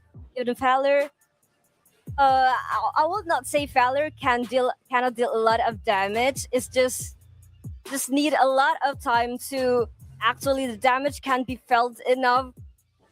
The Patrick and Kaja combo. Okay, yeah.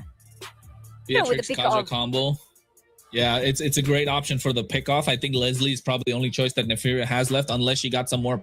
She got deeper pockets. Show Claude is a great option. I still think Claude is really good for GEEKAY because you have the BMI Blazing Duet. You add with the dive of the entire lineup, the Valiers there to protect just in case something happens.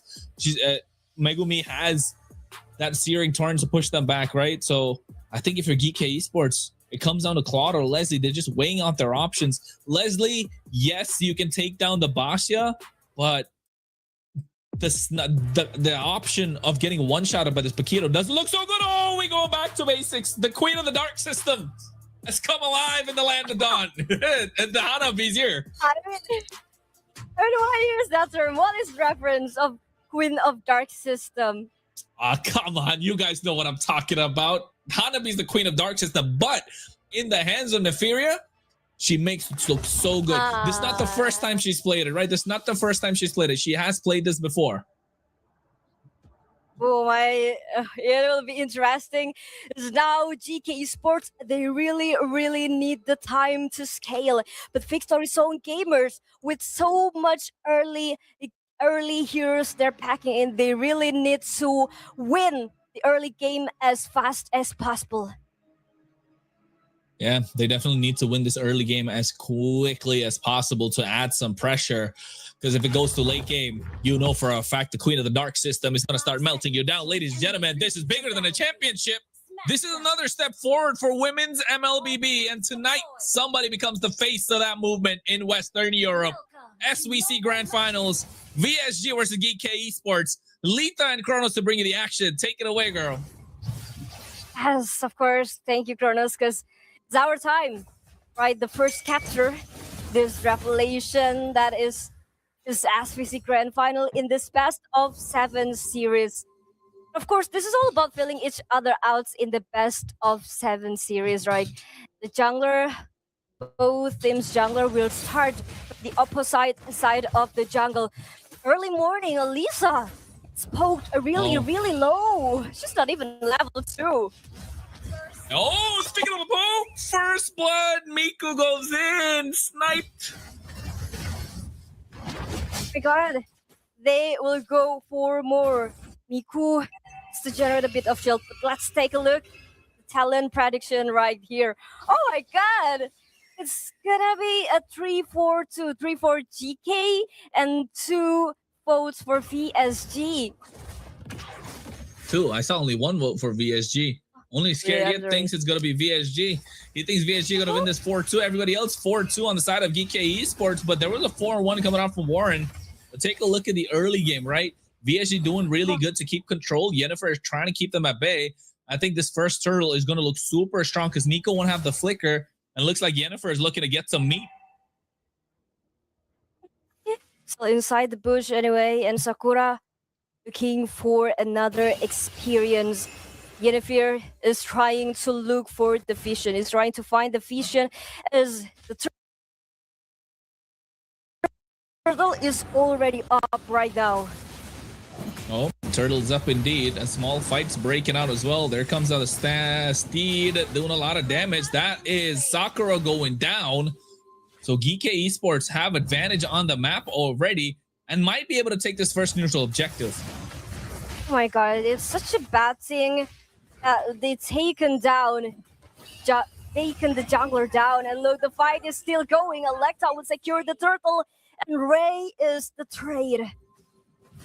Yeah, Ray is the trade. They get two, not just the trade, they get the turtle and the kill. And that's what's concerning. Now they go for the purple buff. Oh my god, Yennefer still looking for more aggression. A whirlpool of chaos in the jungle. The Dre is here as well. And look at that stun coming on to Sakura. And Sakura just live, but already gets melted down. And Haruka gets the flicker out as well. And GEEKAY Esports all of a sudden takes the advantage. This is what they like. I told you, early game, they're a strong monster. Liv Fury is a cut. Oh, never mind. Red gets taken out of the mid lane. And I was saying, Neferia's cutting waves. We're having Hanabi proxy waves right now. This is what it come down to. VSG need to buckle up because if this continues, GEEKAY Esports will run away with the game. Oh my god, I do think like the Hanabi, if not getting pressured, outcome will be tremendous disaster to the late game. And so far, GEEKAY Esports, the 1K gauntlet, and Yervir is very good at playing that Hilda on such a good amount of aggression. Not too much, not too less.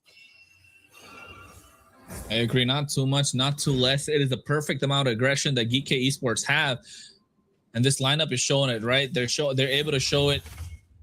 And the worst part for VSG, they need to get a little more aggressive. They need to find opportunities because you don't want to fear to scale. And look at Yennefer just getting aggressive with Ray. Pulled back with a Divine Judgment. Fury the Phoenix cancel him out as well. Sakura able to pick up that kill. Electa came in with the steed. Not going to be able to find anyone. And they lose one member just like that. Oh my god, it's such a waste. Yennefer has already figured the flicker as well as now Nevuria will be punched by Miku, but still not enough damage though. The Aegis with a shield, and Miku is there with the Black Dragon form trying to zone out everyone to go out away from the turtle. But it's gonna be another neutral objective fight. It's gonna be a stun cutting on the two member Ray as well as Sakura. It's eliminated and GEEKAY Esports will cap the turtle safely. Oh, well, you could tell with the way that they were playing, they have the tools, the ultimate to zone them away. And GEEKAY Esports, 2.5k goal lead. Nefir sitting pretty in the back line as well. Haruka goes in. Nice Banish Rage trying to use Wesker to clear the waves, but not going to be able to do so. They sandwich her in place. Nefir able to get that kill. Finally on the board for this marksman. 7-2 is the kill score, and VSG need to pull up their socks quick. Otherwise, it's going to get tough.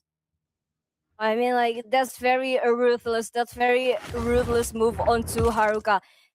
You know that somehow actually VSG's anchor damage is on Haruka. They've been testing Haruka very, very well. Like, usually Haruka isn't get taken down for. It's just very hard to be taken down. She's free to farm, but somehow GK Esports they know this really well. Yeah, they know it really well just because of the fact that they know their goal is the MWI. Their goal has been the MWI since the beginning, right? But the problem is when you have a goal in mind and you're always looking at that, you forget to look at the opponent in front of you. And sometimes we've seen GEEKAY have been shaky with their fights, with their matchups that they've gone against, especially last night against Unkai, who were, oh, might I say, almost got the better of them. They knocked the wind out of me in that match. But you can tell in this one, VSG, they have their eye on the prize. They know who is their one that they got to beat. And it's got to be GEEKAY Esports. They need to buy time and they need to buy gold for the side of Haruka to scale. And it doesn't help that she gets taken down early. 4-man rotation on the top side. Tier 3 is going to fall down quite easily. Meanwhile, they don't even get, okay, they finally get to tier 3 on the bot side. So it is traded. Yeah, trades over trades across the map. But it's very clear that just from the information, it's very clear that GK Esports currently is babysitting Haruka right there. It's just trying to give Haruka another space to farm till she eventually can carry the whole team. But again, the thing is that GK Esports is lacking with magic damage. So the question is, will Megumi being able to deal enough magic damage as GK Esports expected to? Oh, I think so. You can see Yennefer getting on top of them, gets pulled by the Divine Judgment. Flicker expended as well, but I like to come in at the right time with the Steed, pushing them away. Nibiru's passion to get the clear. They're able to get to tier 3 on the bot side. Sakura rolling around, looking for prey. Not going to be able to find it at the moment. They're looking to make a sandwich out of them. There's a cannon mini coming through. There's the Black Dragon to throw them out at the same time. Red looking to get pounced upon, goes in with the Petrify and the Fury Staff combo, but Red able to flicker out. They still lose a tier 3 in the mid lane. All 3 down and out for the side of VSG. Meanwhile, Miku looking to make a trade up top. Oh my god, but they're going to chase Miku, Alisa. One gave Miku a way out. I mean, like, this is very Miku. But they want to cut the Richard path of Miku. Even with the horse right now, Miku have no way out. Miku, where you want to go? Selecta will put up the kill. Electa gets it. You know, she hasn't been playing a lot of heroes. She's been playing 4 heroes, right? I've been saying this. I'm not saying she can't play more. She definitely can, right? And I bet she can play better than I can too. But these 4 have been in the meta for GEEKAY Esports, and they've been making it work so well. And I think teams are realizing it a little too late. You're trying to ban out Megumi. You're trying to ban out Neferia.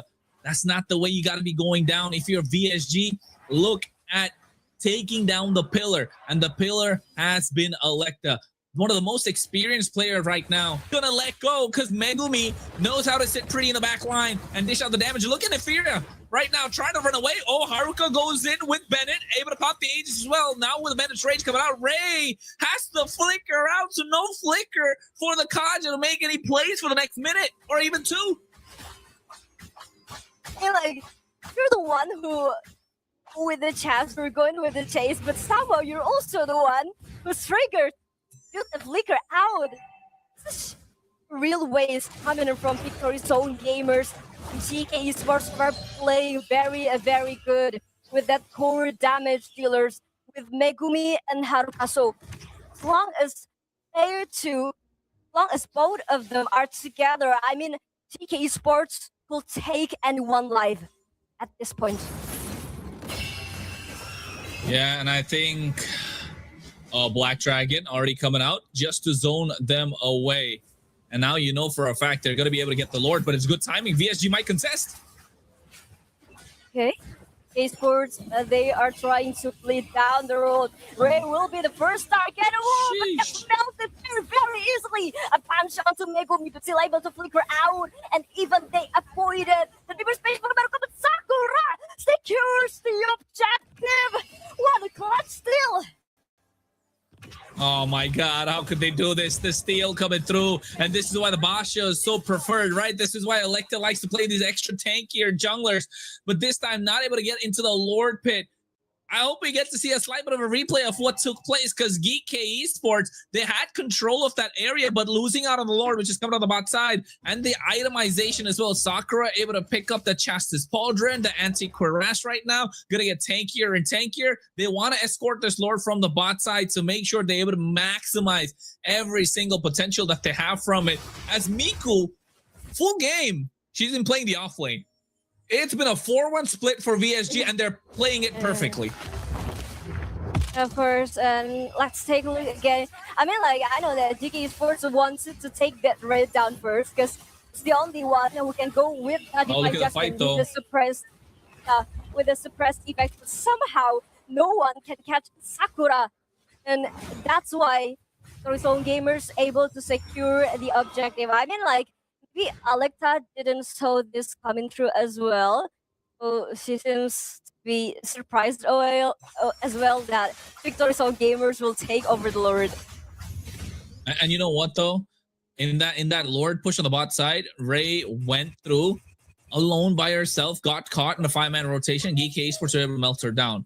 But now the question starts to come here, Lita. It's a best of 7. It's game number 1.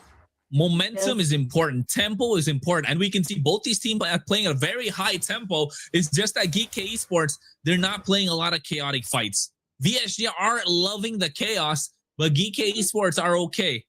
They're sitting pretty in the back line. They understand the idea, and they know worst comes worst, we have Neferia. She is in the back. No one can reach her. Miku has to flicker to get to her, and so does Ray. Red does have the Fury of the Phoenix, but the protection is provided. Look at the formation. They're boxing out for the marksman. Yes. They're boxing out for Megumi, right? And it's working so well.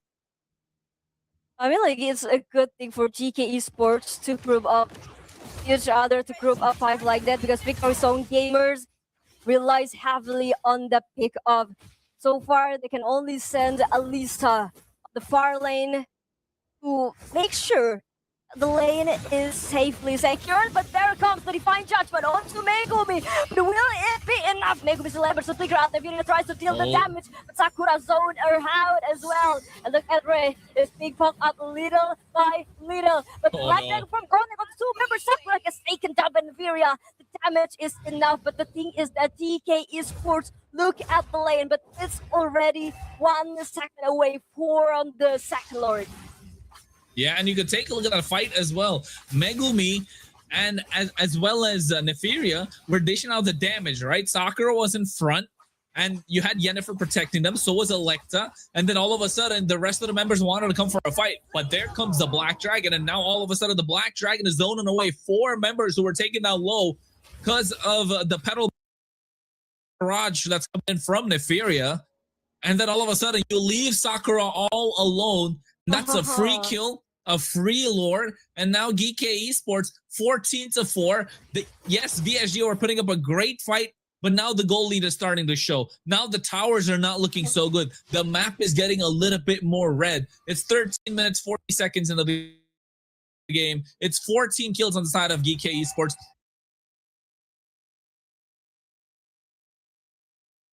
6,000 to 7,000 goal lead. VSG are looking to fight control, looking to find control, but they're not able to do it just because of the fact that nobody can reach the back line. There's not enough crowd control, not enough burst to take down Neferia when she pops the Aegis. I mean, they still sure can, but the thing is that they need Miku to do that from the flank. But even though if it happens, the thing is that Neferia still has the Aegis. Now there comes Black Dragon. They want to go for the dive under the thread, but the minion is still far, far away. Neferia is ready with the wind of nature. Yeah, ready with the wind of nature. Steed coming out as well. Furious dive at the right time. Ray, the first one to fall. Killing spree in the hands of Alyssa. I thought the Black Dragon came in too early. Oh my god, he got him down. And the damage coming through. Megumi able to find a mega kill. They get the inhibitor on the bot side. GEEKAY Esports, they're trying to look for another base turret that they can destroy. The minions are already cleared.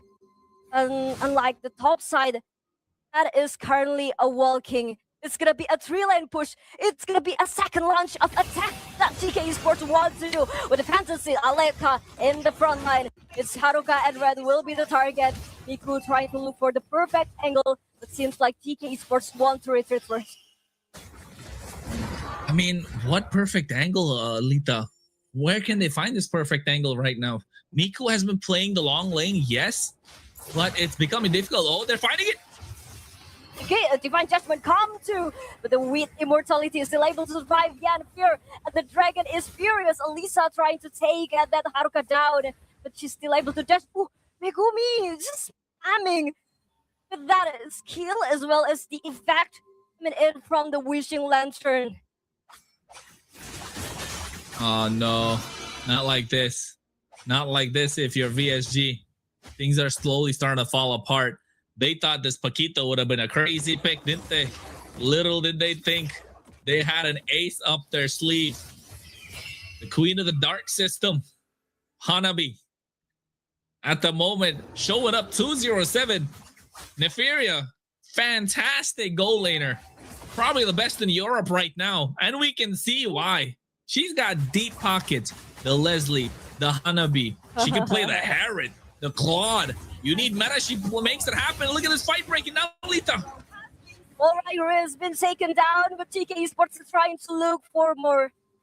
They refused to do that, to continue that. Now, want to be content. One life, one Lord. It's gonna be stronger Lord, enhanced Lord.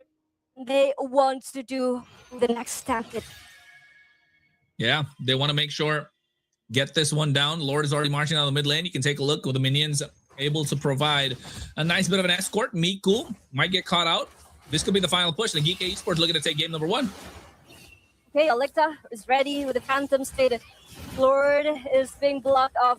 Members of Victory Zone Gamers, and look at the Divine Judgment going on to the body of Neferia. Oh, They get to take Neferia down, but she still has to win up into Neferia and Phoenix. But not be enough. Miku is being put out, and GK Sport is trying to look for another life, and that's gonna be Sakura will be taken down. Look at the minions are already marching through the base. GK Sport is trying to sampling the members of Victory Zone Gamers. Is now red has already been taken down, as well as Neferia will be the threat, but GK Sport they go through straight through the face, and they will take the game 1. Game number 1 in their hands, and the ladies and the queens are looking to slay. What a dominating display against VSG. They played their hearts out, and you can tell that they were super strong with the way that they were bringing in the entire lineup to fruition. With everything that happened, it was a well-rounded team performance. No individual performer in that fight, but I would still say as an MVP, who do you think gets the MVP, Lita? I know who I'm going to get for the MVP. Yeah, it can be Nibiria or either Nibiria or Gumi. I think it's Megumi. It has to be Megumi, right? Early game, mid game, late game, controlling the game. That's what she does at this point. And GEEKAY Esports, oh, this is only game number 1. There you go, God. MVP 5-0 11 KDA. 80% of the team fight she was present. Full build, no utility, only damage. Full damage, even went straight to the Wishing Lantern. I mean, the skill just upgrading bodies of the Victory Zone Gamers. And let's take a look. Yennefer, ooh, Yennefer with the most skill. Okay, with that Hilda, with 6 kills. Oh my god, such a kill machine. Kill machine indeed. Able to get a lot of kills with the help of the Hilda. And you can see, got the Fury Hammer to start things off. Dish out the damage, 6 kills on the board. It was a low kill game from every single person on the team. But 20-5, that's 4 times the kills. And 2 Lords, 3 Turtles, every single neutral objective in the hands of GEEKAY Esports. VSG put up a tough fight, but slowly and steadily, they were taking 2 steps forward, 1 step back. Meanwhile, GEEKAY Esports were just Again, even though Haruka is still able to deal a lot of damage, the thing is that it was not always enough. And the damage taken from Yennefer is so much, not as much as Sakura. Esports did it really well. Like, they're very, very composed and well balanced throughout the games, from the early game till the last game, because they know who to rely during the late game. They have that Diviria. definitely they have Neferia, and Neferia showed out with the Hanabi, and now all of a sudden, VSG have to think. Are they gonna ban the Hanabi for the next game? I don't think so. But No. Miku, no, that's too much, right? Maybe too much. Yeah. But Miku tried. Miku tried to flank from the side, but just never found the opening. GEEKAY are really good at boxing out. Look at the way they move around, and Megumi getting so aggressive, and Miku got dangerous there. They're so good at boxing out for Neferia. Look at the space that Neferia and Megumi have apart from the team fight. Nobody can get to them, and they're just free hitting. And time and time we've seen on how Victory Zone gamers were trying to lock that Valier with the Divine Judgment. Time and time the Divine Judgment connected onto the body of Valier. Yeah, she has the flicker, she has that natural purify as well. So the end of the day, Victory Zone gamers were trying to lock at that Neferia. But it's happening again. Neferia still had the win of nature, so Miku wasn't able to catch her. This is the moment. This was the moment of nature. Pam pam pam, and yes, that's it. Yeah, I agree. Not just that, after the wind of nature, even pop it in that Aegis. Oh, almost close to impossible to stop them at that point. And Neferia just showing levels to the game along with Megumi. She's controlling, right? She's just controlling the entire game. I want to, you know what, Lita, you answered the question. Actually, you know what? This is a nice question. I forgot. From True Spirit, what you doing in the chat, bro? Bunny rabbits or Stitch? Stitch. Stitch for me. You like bunny rabbits? Yeah, I really love bunny rabbits. I really love babies who look like bunny rabbits. She said he likes babies who look like bunny rabbits. Nah, Stitch. Lilo and Stitch gang, pull up. Oh, okay. Yes. Yeah. Finally, I think, we got some difference. Yeah, I know we got something different this time. We're not on the same page when it comes to things.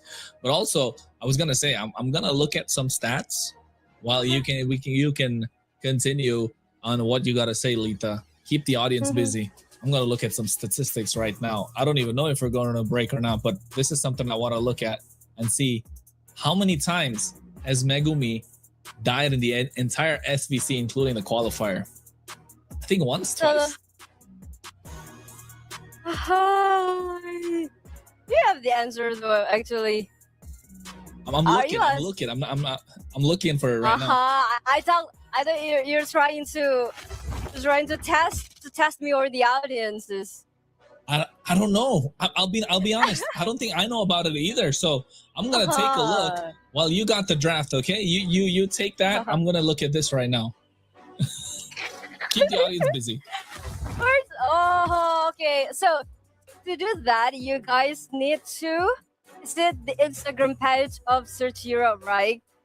It's search_Europe. You guys need to research your research on that. And now, Victory Zone gamers, it's the first pick again, Chronos. GEEKAY Esports. I think we'll do the same banning template. The Freya, Marcel, Los Povios. Valir! Respect. That's what this is. A respect ban. That's it. Like, talking about Nigeria, I think they want to they want to go for the banning of is that hero again? Hanabi. Yeah, I think that's too much because Nigeria has way too many hero pool. But yeah, it's too complicated if they want to. Definitely, Basement. they're looking to ban out a lot of the heroes. I don't think it's gonna be possible the way that they played. Phobius is gone. Valier's respect ban. You know for a fact they gotta take out. Yeah, the Marcel's gonna go off the table as well. Meanwhile, on the other side, Jushin, maybe. Yeah, Justin will do. So far, yeah, it's still open as well. They need to do that, or even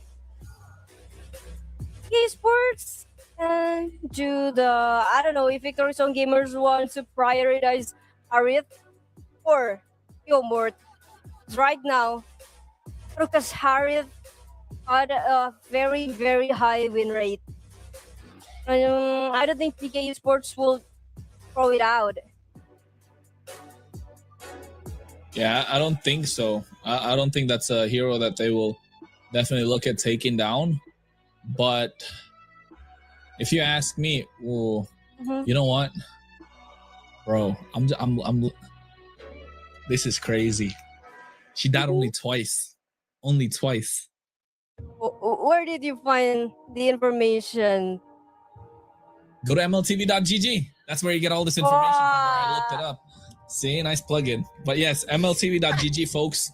She has died only twice. So basically, and the moments that she's died, she's basically been towards the end of the game. So does that really even count? Because they got the crystal. So I don't know. She's looking like she's a little untouchable. She's looking like she can't get caught. She's looking like she can't be in the pockets. But speaking of the pocket, look at that. They pocket the Harith on the side of VSG, getting up the Harley as well as the Yuzhong. And I like this. I want to see more out of Electa right now, right? Nefarious taking stage, Megumi's taking stage. Jennifer is able to play really aggressive, taking the, and Alyssa was a monster yesterday. But right now, Electa, she's been consistent. Let's see Electa take that extra step to get to the top. And right now with the Harley, she can definitely do so. Okay. But I think it's such a brave move by GK Esports to just let Victory Zone gamers pick that Harith. Because, like Haruka, I don't know if Haruka is Harith. Harith is Haruka. Yeah, it's that way. And let's see if Laksa, the Harley, eventually locked down at Harith. GK Sports with the third pick, they can go for, let's see, Kalia. Maybe Kalia. Or they're gonna go with Leon Mort. Oh, no. There's already Harry there. Kalia is still good though. What do you think, Kronos? I think Hilda. Just go Hilda right here. Right, Jennifer played Hilda really well. So why not go for the Hilda? So I think Hilda plus Yuzhong plus Harley, oppressive early game. And then you ban out the tank jungles could come in. That could be like maybe the Khalid plus Abaxia. Yeah, I think GEEKAY Esports are having a great time. I was going to say Hylos is another great option. Still aggressive, still a lot of frontline potential. VSG now on the other hand, they can try. And how are they going to stop them? The RWM, the box is not going to help because the Glorious Pathway is a straight ticket, right? It's a highway. You don't have to play any toll. You just go straight through. Apparently, GK Esports was purposely trying to end that hero out from Victory Zone gamers. I mean, like, we were denying the Hylos from Victory Zone gamers picking it.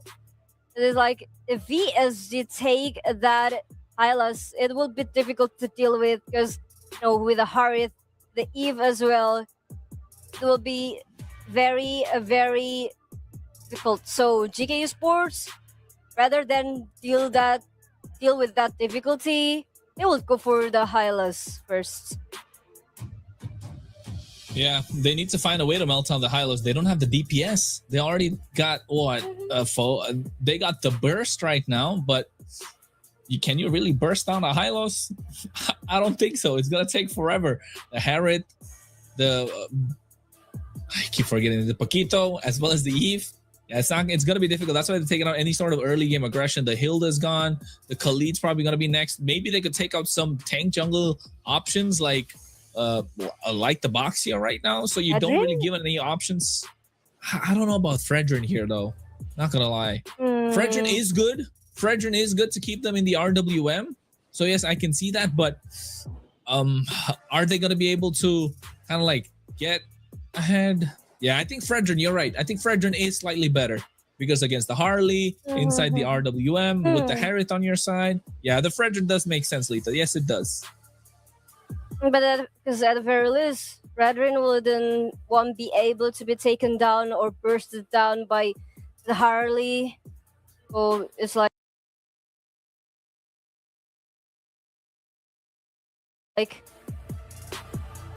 he has a very strong objective control as well. He has that CC all the way. Well, now Victory Zone Gamers. Let's take a look. Who they ban? Because he can see it through. Megumi. He will go for what?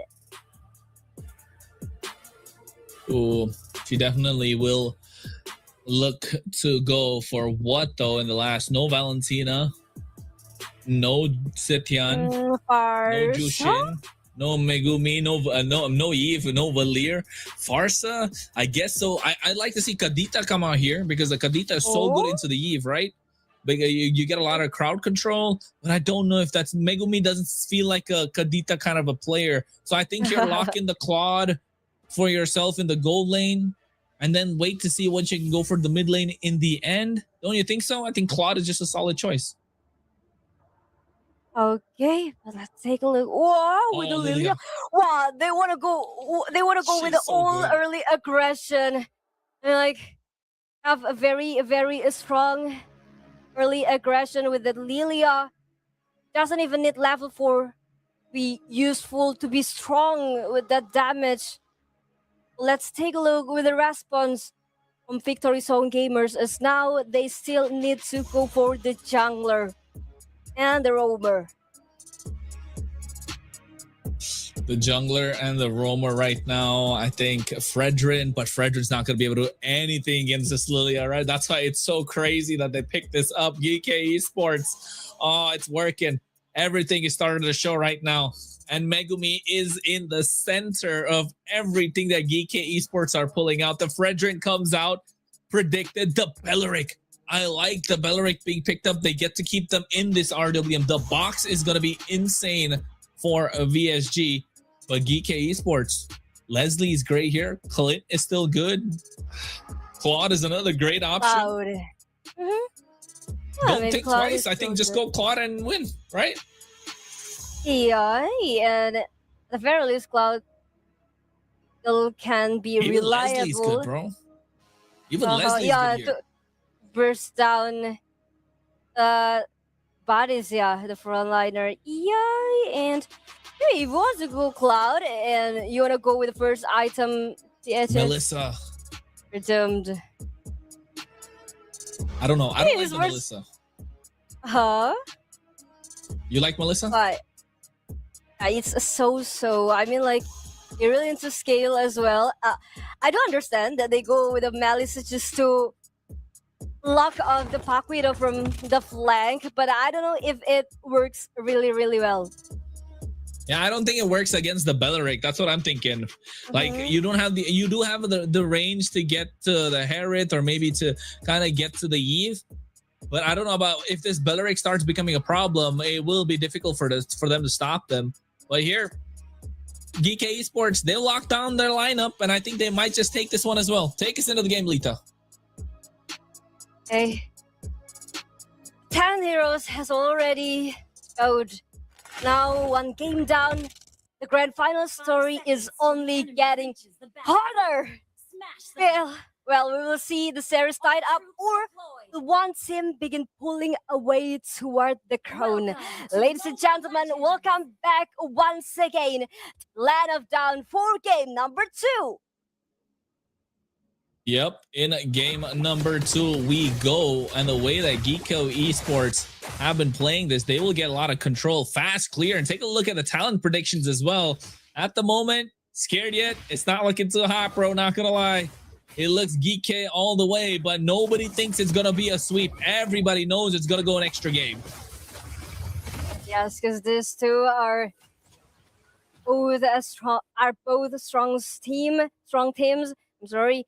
Now GEEKAY Sports, they're trying to go for the early aggression. They wanna have some pressure more onto Miku, but somehow they didn't get anything. Now Electa doesn't go straight to the blue buff. Yeah, I think at the moment, Electa, I mean, just trying a different rotation. Alyssa's able to keep Miku at bay on the top side. I think Miku hasn't been able to perform. Miku hasn't been able to, have her moment so far in this entire series. And not just that, taking a look at the emblem setup, she's running that Festival of Blood, so wants to sustain a lot more and be a thorn on the other side, right? Extended team fights is what they want. Oh my god, Alisa, it's gonna be a 1 versus 3, but Yennefer and Megumi is here as well. They want to give that back up, and Sakura is coming right time. Megumi! Finally gets the third kill right now. It's gonna be a first blood onto Megumi, but Alisa still stands strong anyway. But GEEKAY Sports, he lost their mid laner. Yeah, they've lost their mid laner, and this is what they need to do. VSG needs to find a way to shut her down. Otherwise, it's going to be difficult for them to take the game. Here comes the Black Dragon at the right time. Retribution from Sakura to be able to secure the turtle. And they do lose 1v1 on the bot side. RWM dropped down, but look at Megumi. She comes back into the fight, and all of a sudden, VSG have to run away. But they did get the turtle, and they did get a kill on the bot side of the 1v1 as well. I guess 2 members were already inside the real manipulation, but somehow damage was not enough to even make anyone low. And but Victor Zone Gamers still own the lead though. But I think that GEEKAY Sports seem like they don't get the early game they expected to. They don't get the early lead they wanted to. Yeah, definitely. They need to find a way to get this early lead that they really want to. GEEKAY Esports not able to get it, but VSG, they're making it work. Look at the build from Sakura. Silence Rope, first item, not even finishing the boots. Just wants to get this magic defense down, and now going to the Dreadnought armor as well. And the fight breaks out, Lita. Oh my god, Red of Riot by Ray, but somehow that's 2 talent gonna go together. But Megumi, big bang on Neveria, but Neveria still able to survive anyway. And Aruka with the 1 last hit, still able to go with the chrono dash. It gets the turret a bit of shield, and she's barely alive. Yeah, barely, but still able to come through. But look at Electa in the mid lane, trying to find a target, not able to do so. I don't know, it just doesn't feel like she's having much of an impact on this Harley. Neveria, playing a dangerous game there. It was slight dangerous, I tell you. Guys, the 2 members though. I mean, like maybe who's gonna be a surprise or to Electa. Is today Electa's birthday? Is it Electa's birthday? I don't know. I mean, like in Asia, we use the terms of surprise as happy birthday, like that.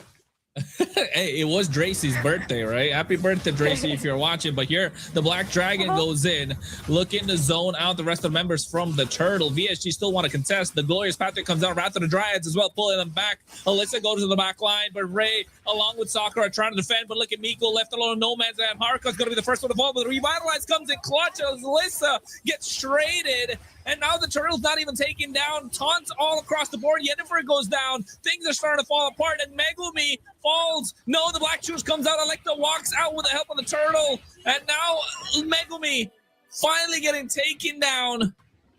And GEEKAY Esports have lost control of the game. Oh my god, they even go to the blue buff. That means he will get more and more advantage, and somehow it's a rare landscape to see Megumi taken down twice. Oh, the statistic, it will be her fourth dead. Yeah, I know. Just when I said she hasn't been taken down that many times, in one game they take her down twice. That's a big achievement for VSG, but Yeah. they understand the assignment. Take a look at the audience prediction as well, powered by Runestone.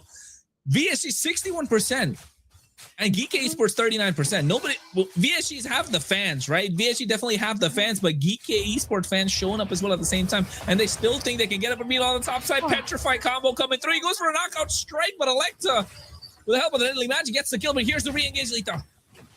Oh my god, re-engage onto the gold lane. They want to look for another live. Somehow, Victory Zone Gamers seems like, I don't know why, I don't think like GEEKAY Esports wants to go with the aggression. It's not Red of Riot. Ire connect onto two members with the town, but Haruka can deal a lot of damage though, can deal a lot of following up damage. With the Revitalize already popped up, and here comes the Black Dragon 4! Haruka is taken down as well. That's gonna be two members down from VSG. Sheesh, the way that they did it, the aggression that they were showing, my goodness. GEEKAY Esports, we thought they lost. Oh no, Red's gone too. It's not looking good. GEEKAY Esports, they lost control in the early game. Now all of a sudden they found it back. Off of the back of Electa in her plays. And not just that, even Megumi started to show up now. And GEEKAY Esports, I don't know, how are they doing this?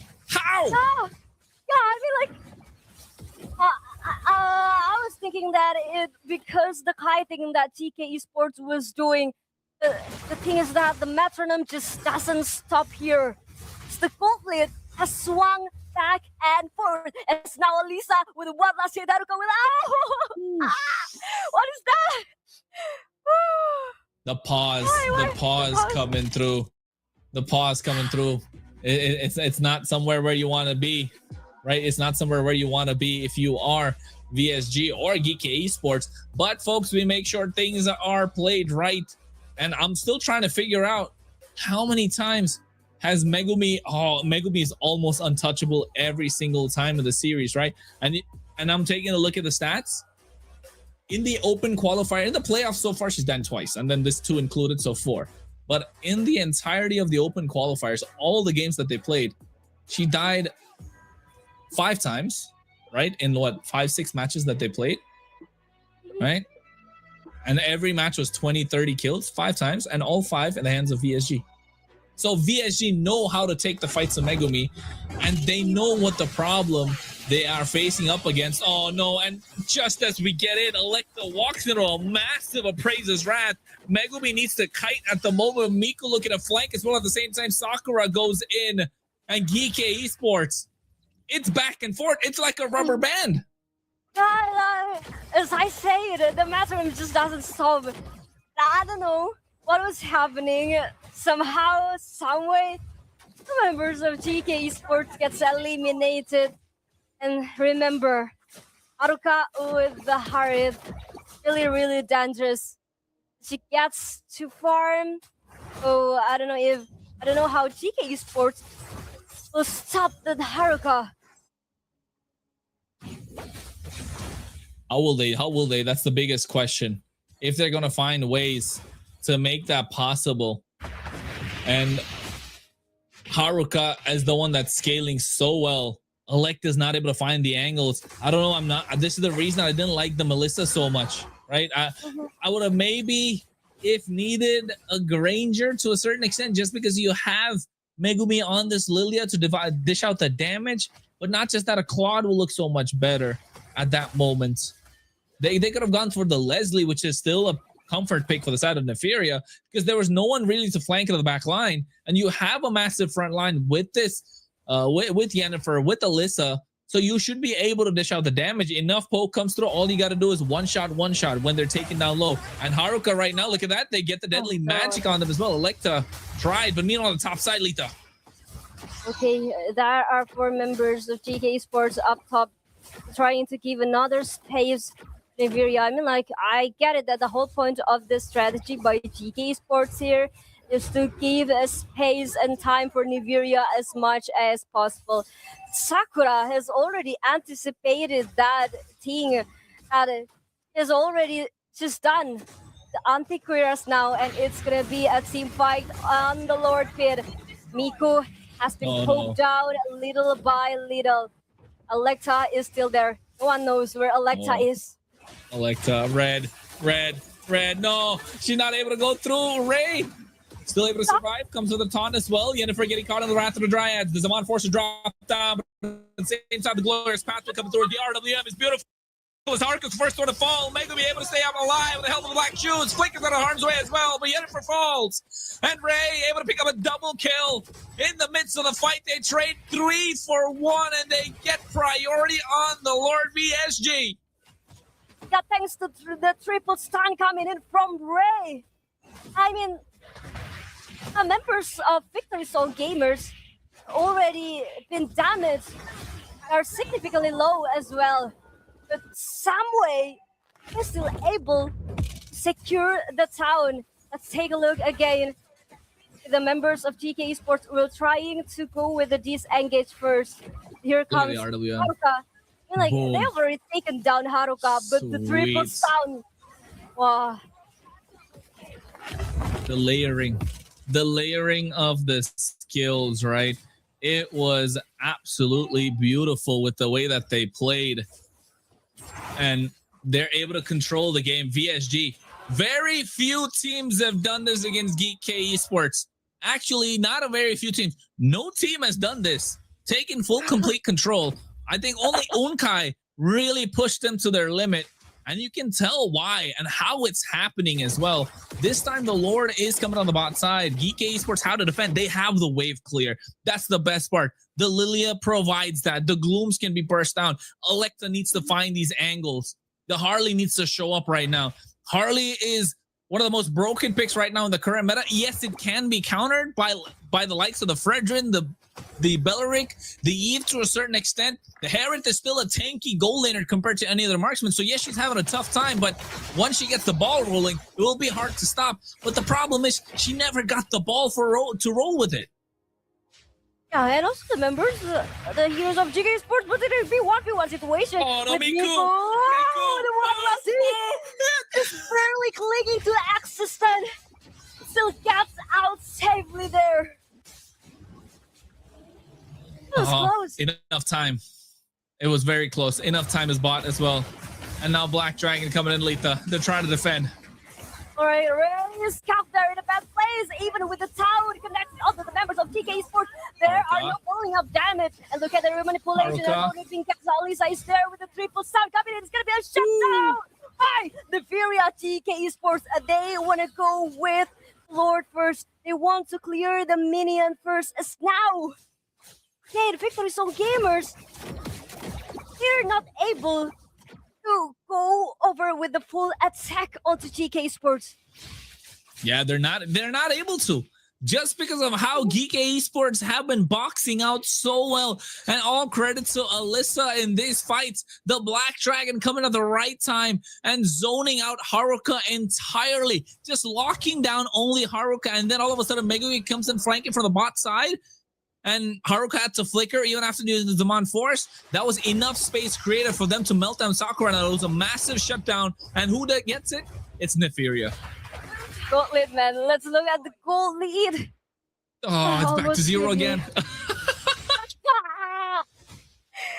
They really know how to even out the score to each other, against each other. It seems like GEEKAY Esports have already met their match. An unspeakable amount of aggression, unparalleled amount of target acquisition, and of GEEKAY Esports, they want to go with the fight. Sakura still on the front line. The town is already connect. Haruka will go with the Zapman Force already. Neferia dealing so much damage in the backline. And the Stone members down. Naruto will be taken down as well. And Miku left all alone in the battlefield. They can't do this. This is not possible. GEEKAY Esports, they were gone for more than 50% of the game, but a moment is all they needed. And now they're looking for a wipe. they get Miku. Ray's the only one left standing. There are no minions, so they're pushed back, but the wave is already coming crashing in. They lock the crystal. GEEKAY ESPORTS get away with it. Game number 2 in their hands. They look unstoppable. Impossible is still possible anyway for GEEKAY ESPORTs, because nothing possible for the one who is thirsty for glory. How do they do this? How are they doing this? How are they making this possible? VSG, oh, everything was right. I wish when we get the highlights, I want to see that last play, that fight, which really caused them to be pushed back so much. Alyssa went with the Black Dragon. She's so clean with the initiations. She's got to be the MVP for this game, for me at least. If it wasn't for Alyssa, this game would have been gone a long time ago, because she was the one who came up with clutch with these initiations, zoning them away. That Black Dragon form used at the right time. Compared to game number 1 where she fumbled a little bit, this time, you know for a fact GEEKAY ESPORTS. Solid gameplay from Alyssa. Oh, Falier, you're still huge wrong. I mean, at this point, PSG, I might just be desperate. Who took bad? Here comes the MVP Yennefer with the Hylos. Deny pick that eventually come as a hidden tool for GEEKAY ESPORTs. And you can tell why too, right? Why was she able to get the MVP? The playmaker, 9 assists. It's such a massive front line to get through. And VSG just didn't have the DPS. Neferia, the most kills, the highest damage. Kind of doubted that, Melissa, not gonna lie. I still think that could have been a better choice. But here they get that down, and look at the most damage taken. Ray absorbing a lot on that Belleric. A lot of assists in the hands of Yennefer. But if you take a look at the lineup of VSG, who could really take down Yennefer? The Herod? You got to dash around quite a lot to get some damage down. And you know Neferia is not going to let that happen. Neither is Alyssa. And by the time you're dashing around, Megumi is going to make you super low. Red, yes, with the help of the RWM, maybe poking them down with the Void Crystal a little bit early on. But who's going to take down Yennefer? Again, the Revitalize comes up. Not going to be enough. Sakura, I mean, come on. But like the only competition Sakura and Yennefer are going to have, or who's got more abs, the Fredrin or the Hylos? And Miku as well got no damage to take down Yennefer. Really well played in the way that they were, the kind of drafting around and playing around their lineup and knowing the limits of their hero. I think in this case, GEEKAY ESPORTS finding a small moment of lapse of concentration from VSG, and they just pounced upon it. Let's take a look, man, at the kill elimination. At the kill point, it's basically the same, 12-12. Like, they are both in par with each other. Somehow, it's getting hotter right now, but GEEKAY ESPORTS has already halfway there. For the ending, still, it's still a mystery. And to unravel that mystery, don't go anywhere. We're the right back. And we're going for a short break, folks.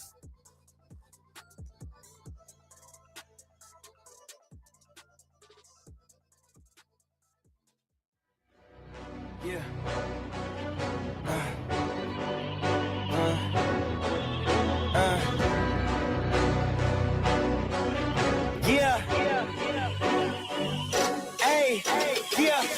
Jig is up, yeah. I came too far, I ain't giving up. Hey, I had to cut what was weighing me down, and then when you grow, they say that you switching up, hit a perimeter, defending the fort, we crushing the visitors. I got it locked, ain't taking a prisoner. Thought it was sweet until they chin hit with a finisher. Heartbreak, Nikki, I'm voiding the slips. I'm raising the stakes, enjoying the risk, injecting my veins with ice as cold as it gets. I live for this. Yeah, die as a legend, I ride with aggression. I lost in the past, it's fine, it's a lesson. I'm loading the clips, I fire the weapons and taking what's mine. It's time for redemption.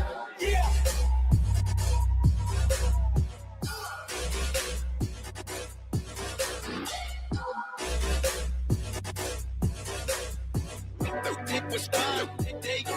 It's time for redemption.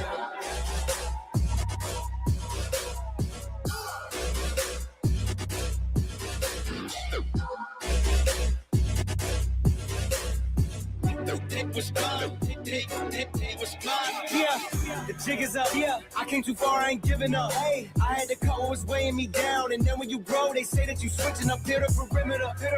Defending the fort, we question the visitors. I got it locked, ain't taking a prisoner. Thought it was sweet until they chin hit with a finisher. Heartbreak Nicky, I'm voiding the slips. I'm raising the stakes, enjoying the risk. Injecting my veins with ice, as cold as it gets. I live for this shit. Die as a legend, I ride with aggression. I lost in the past, it's learning a lesson. I'm loading the clips, I fire the weapons and taking what's mine. It's time for redemption.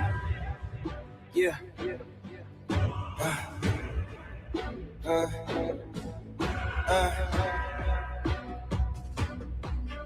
Yeah. Hey.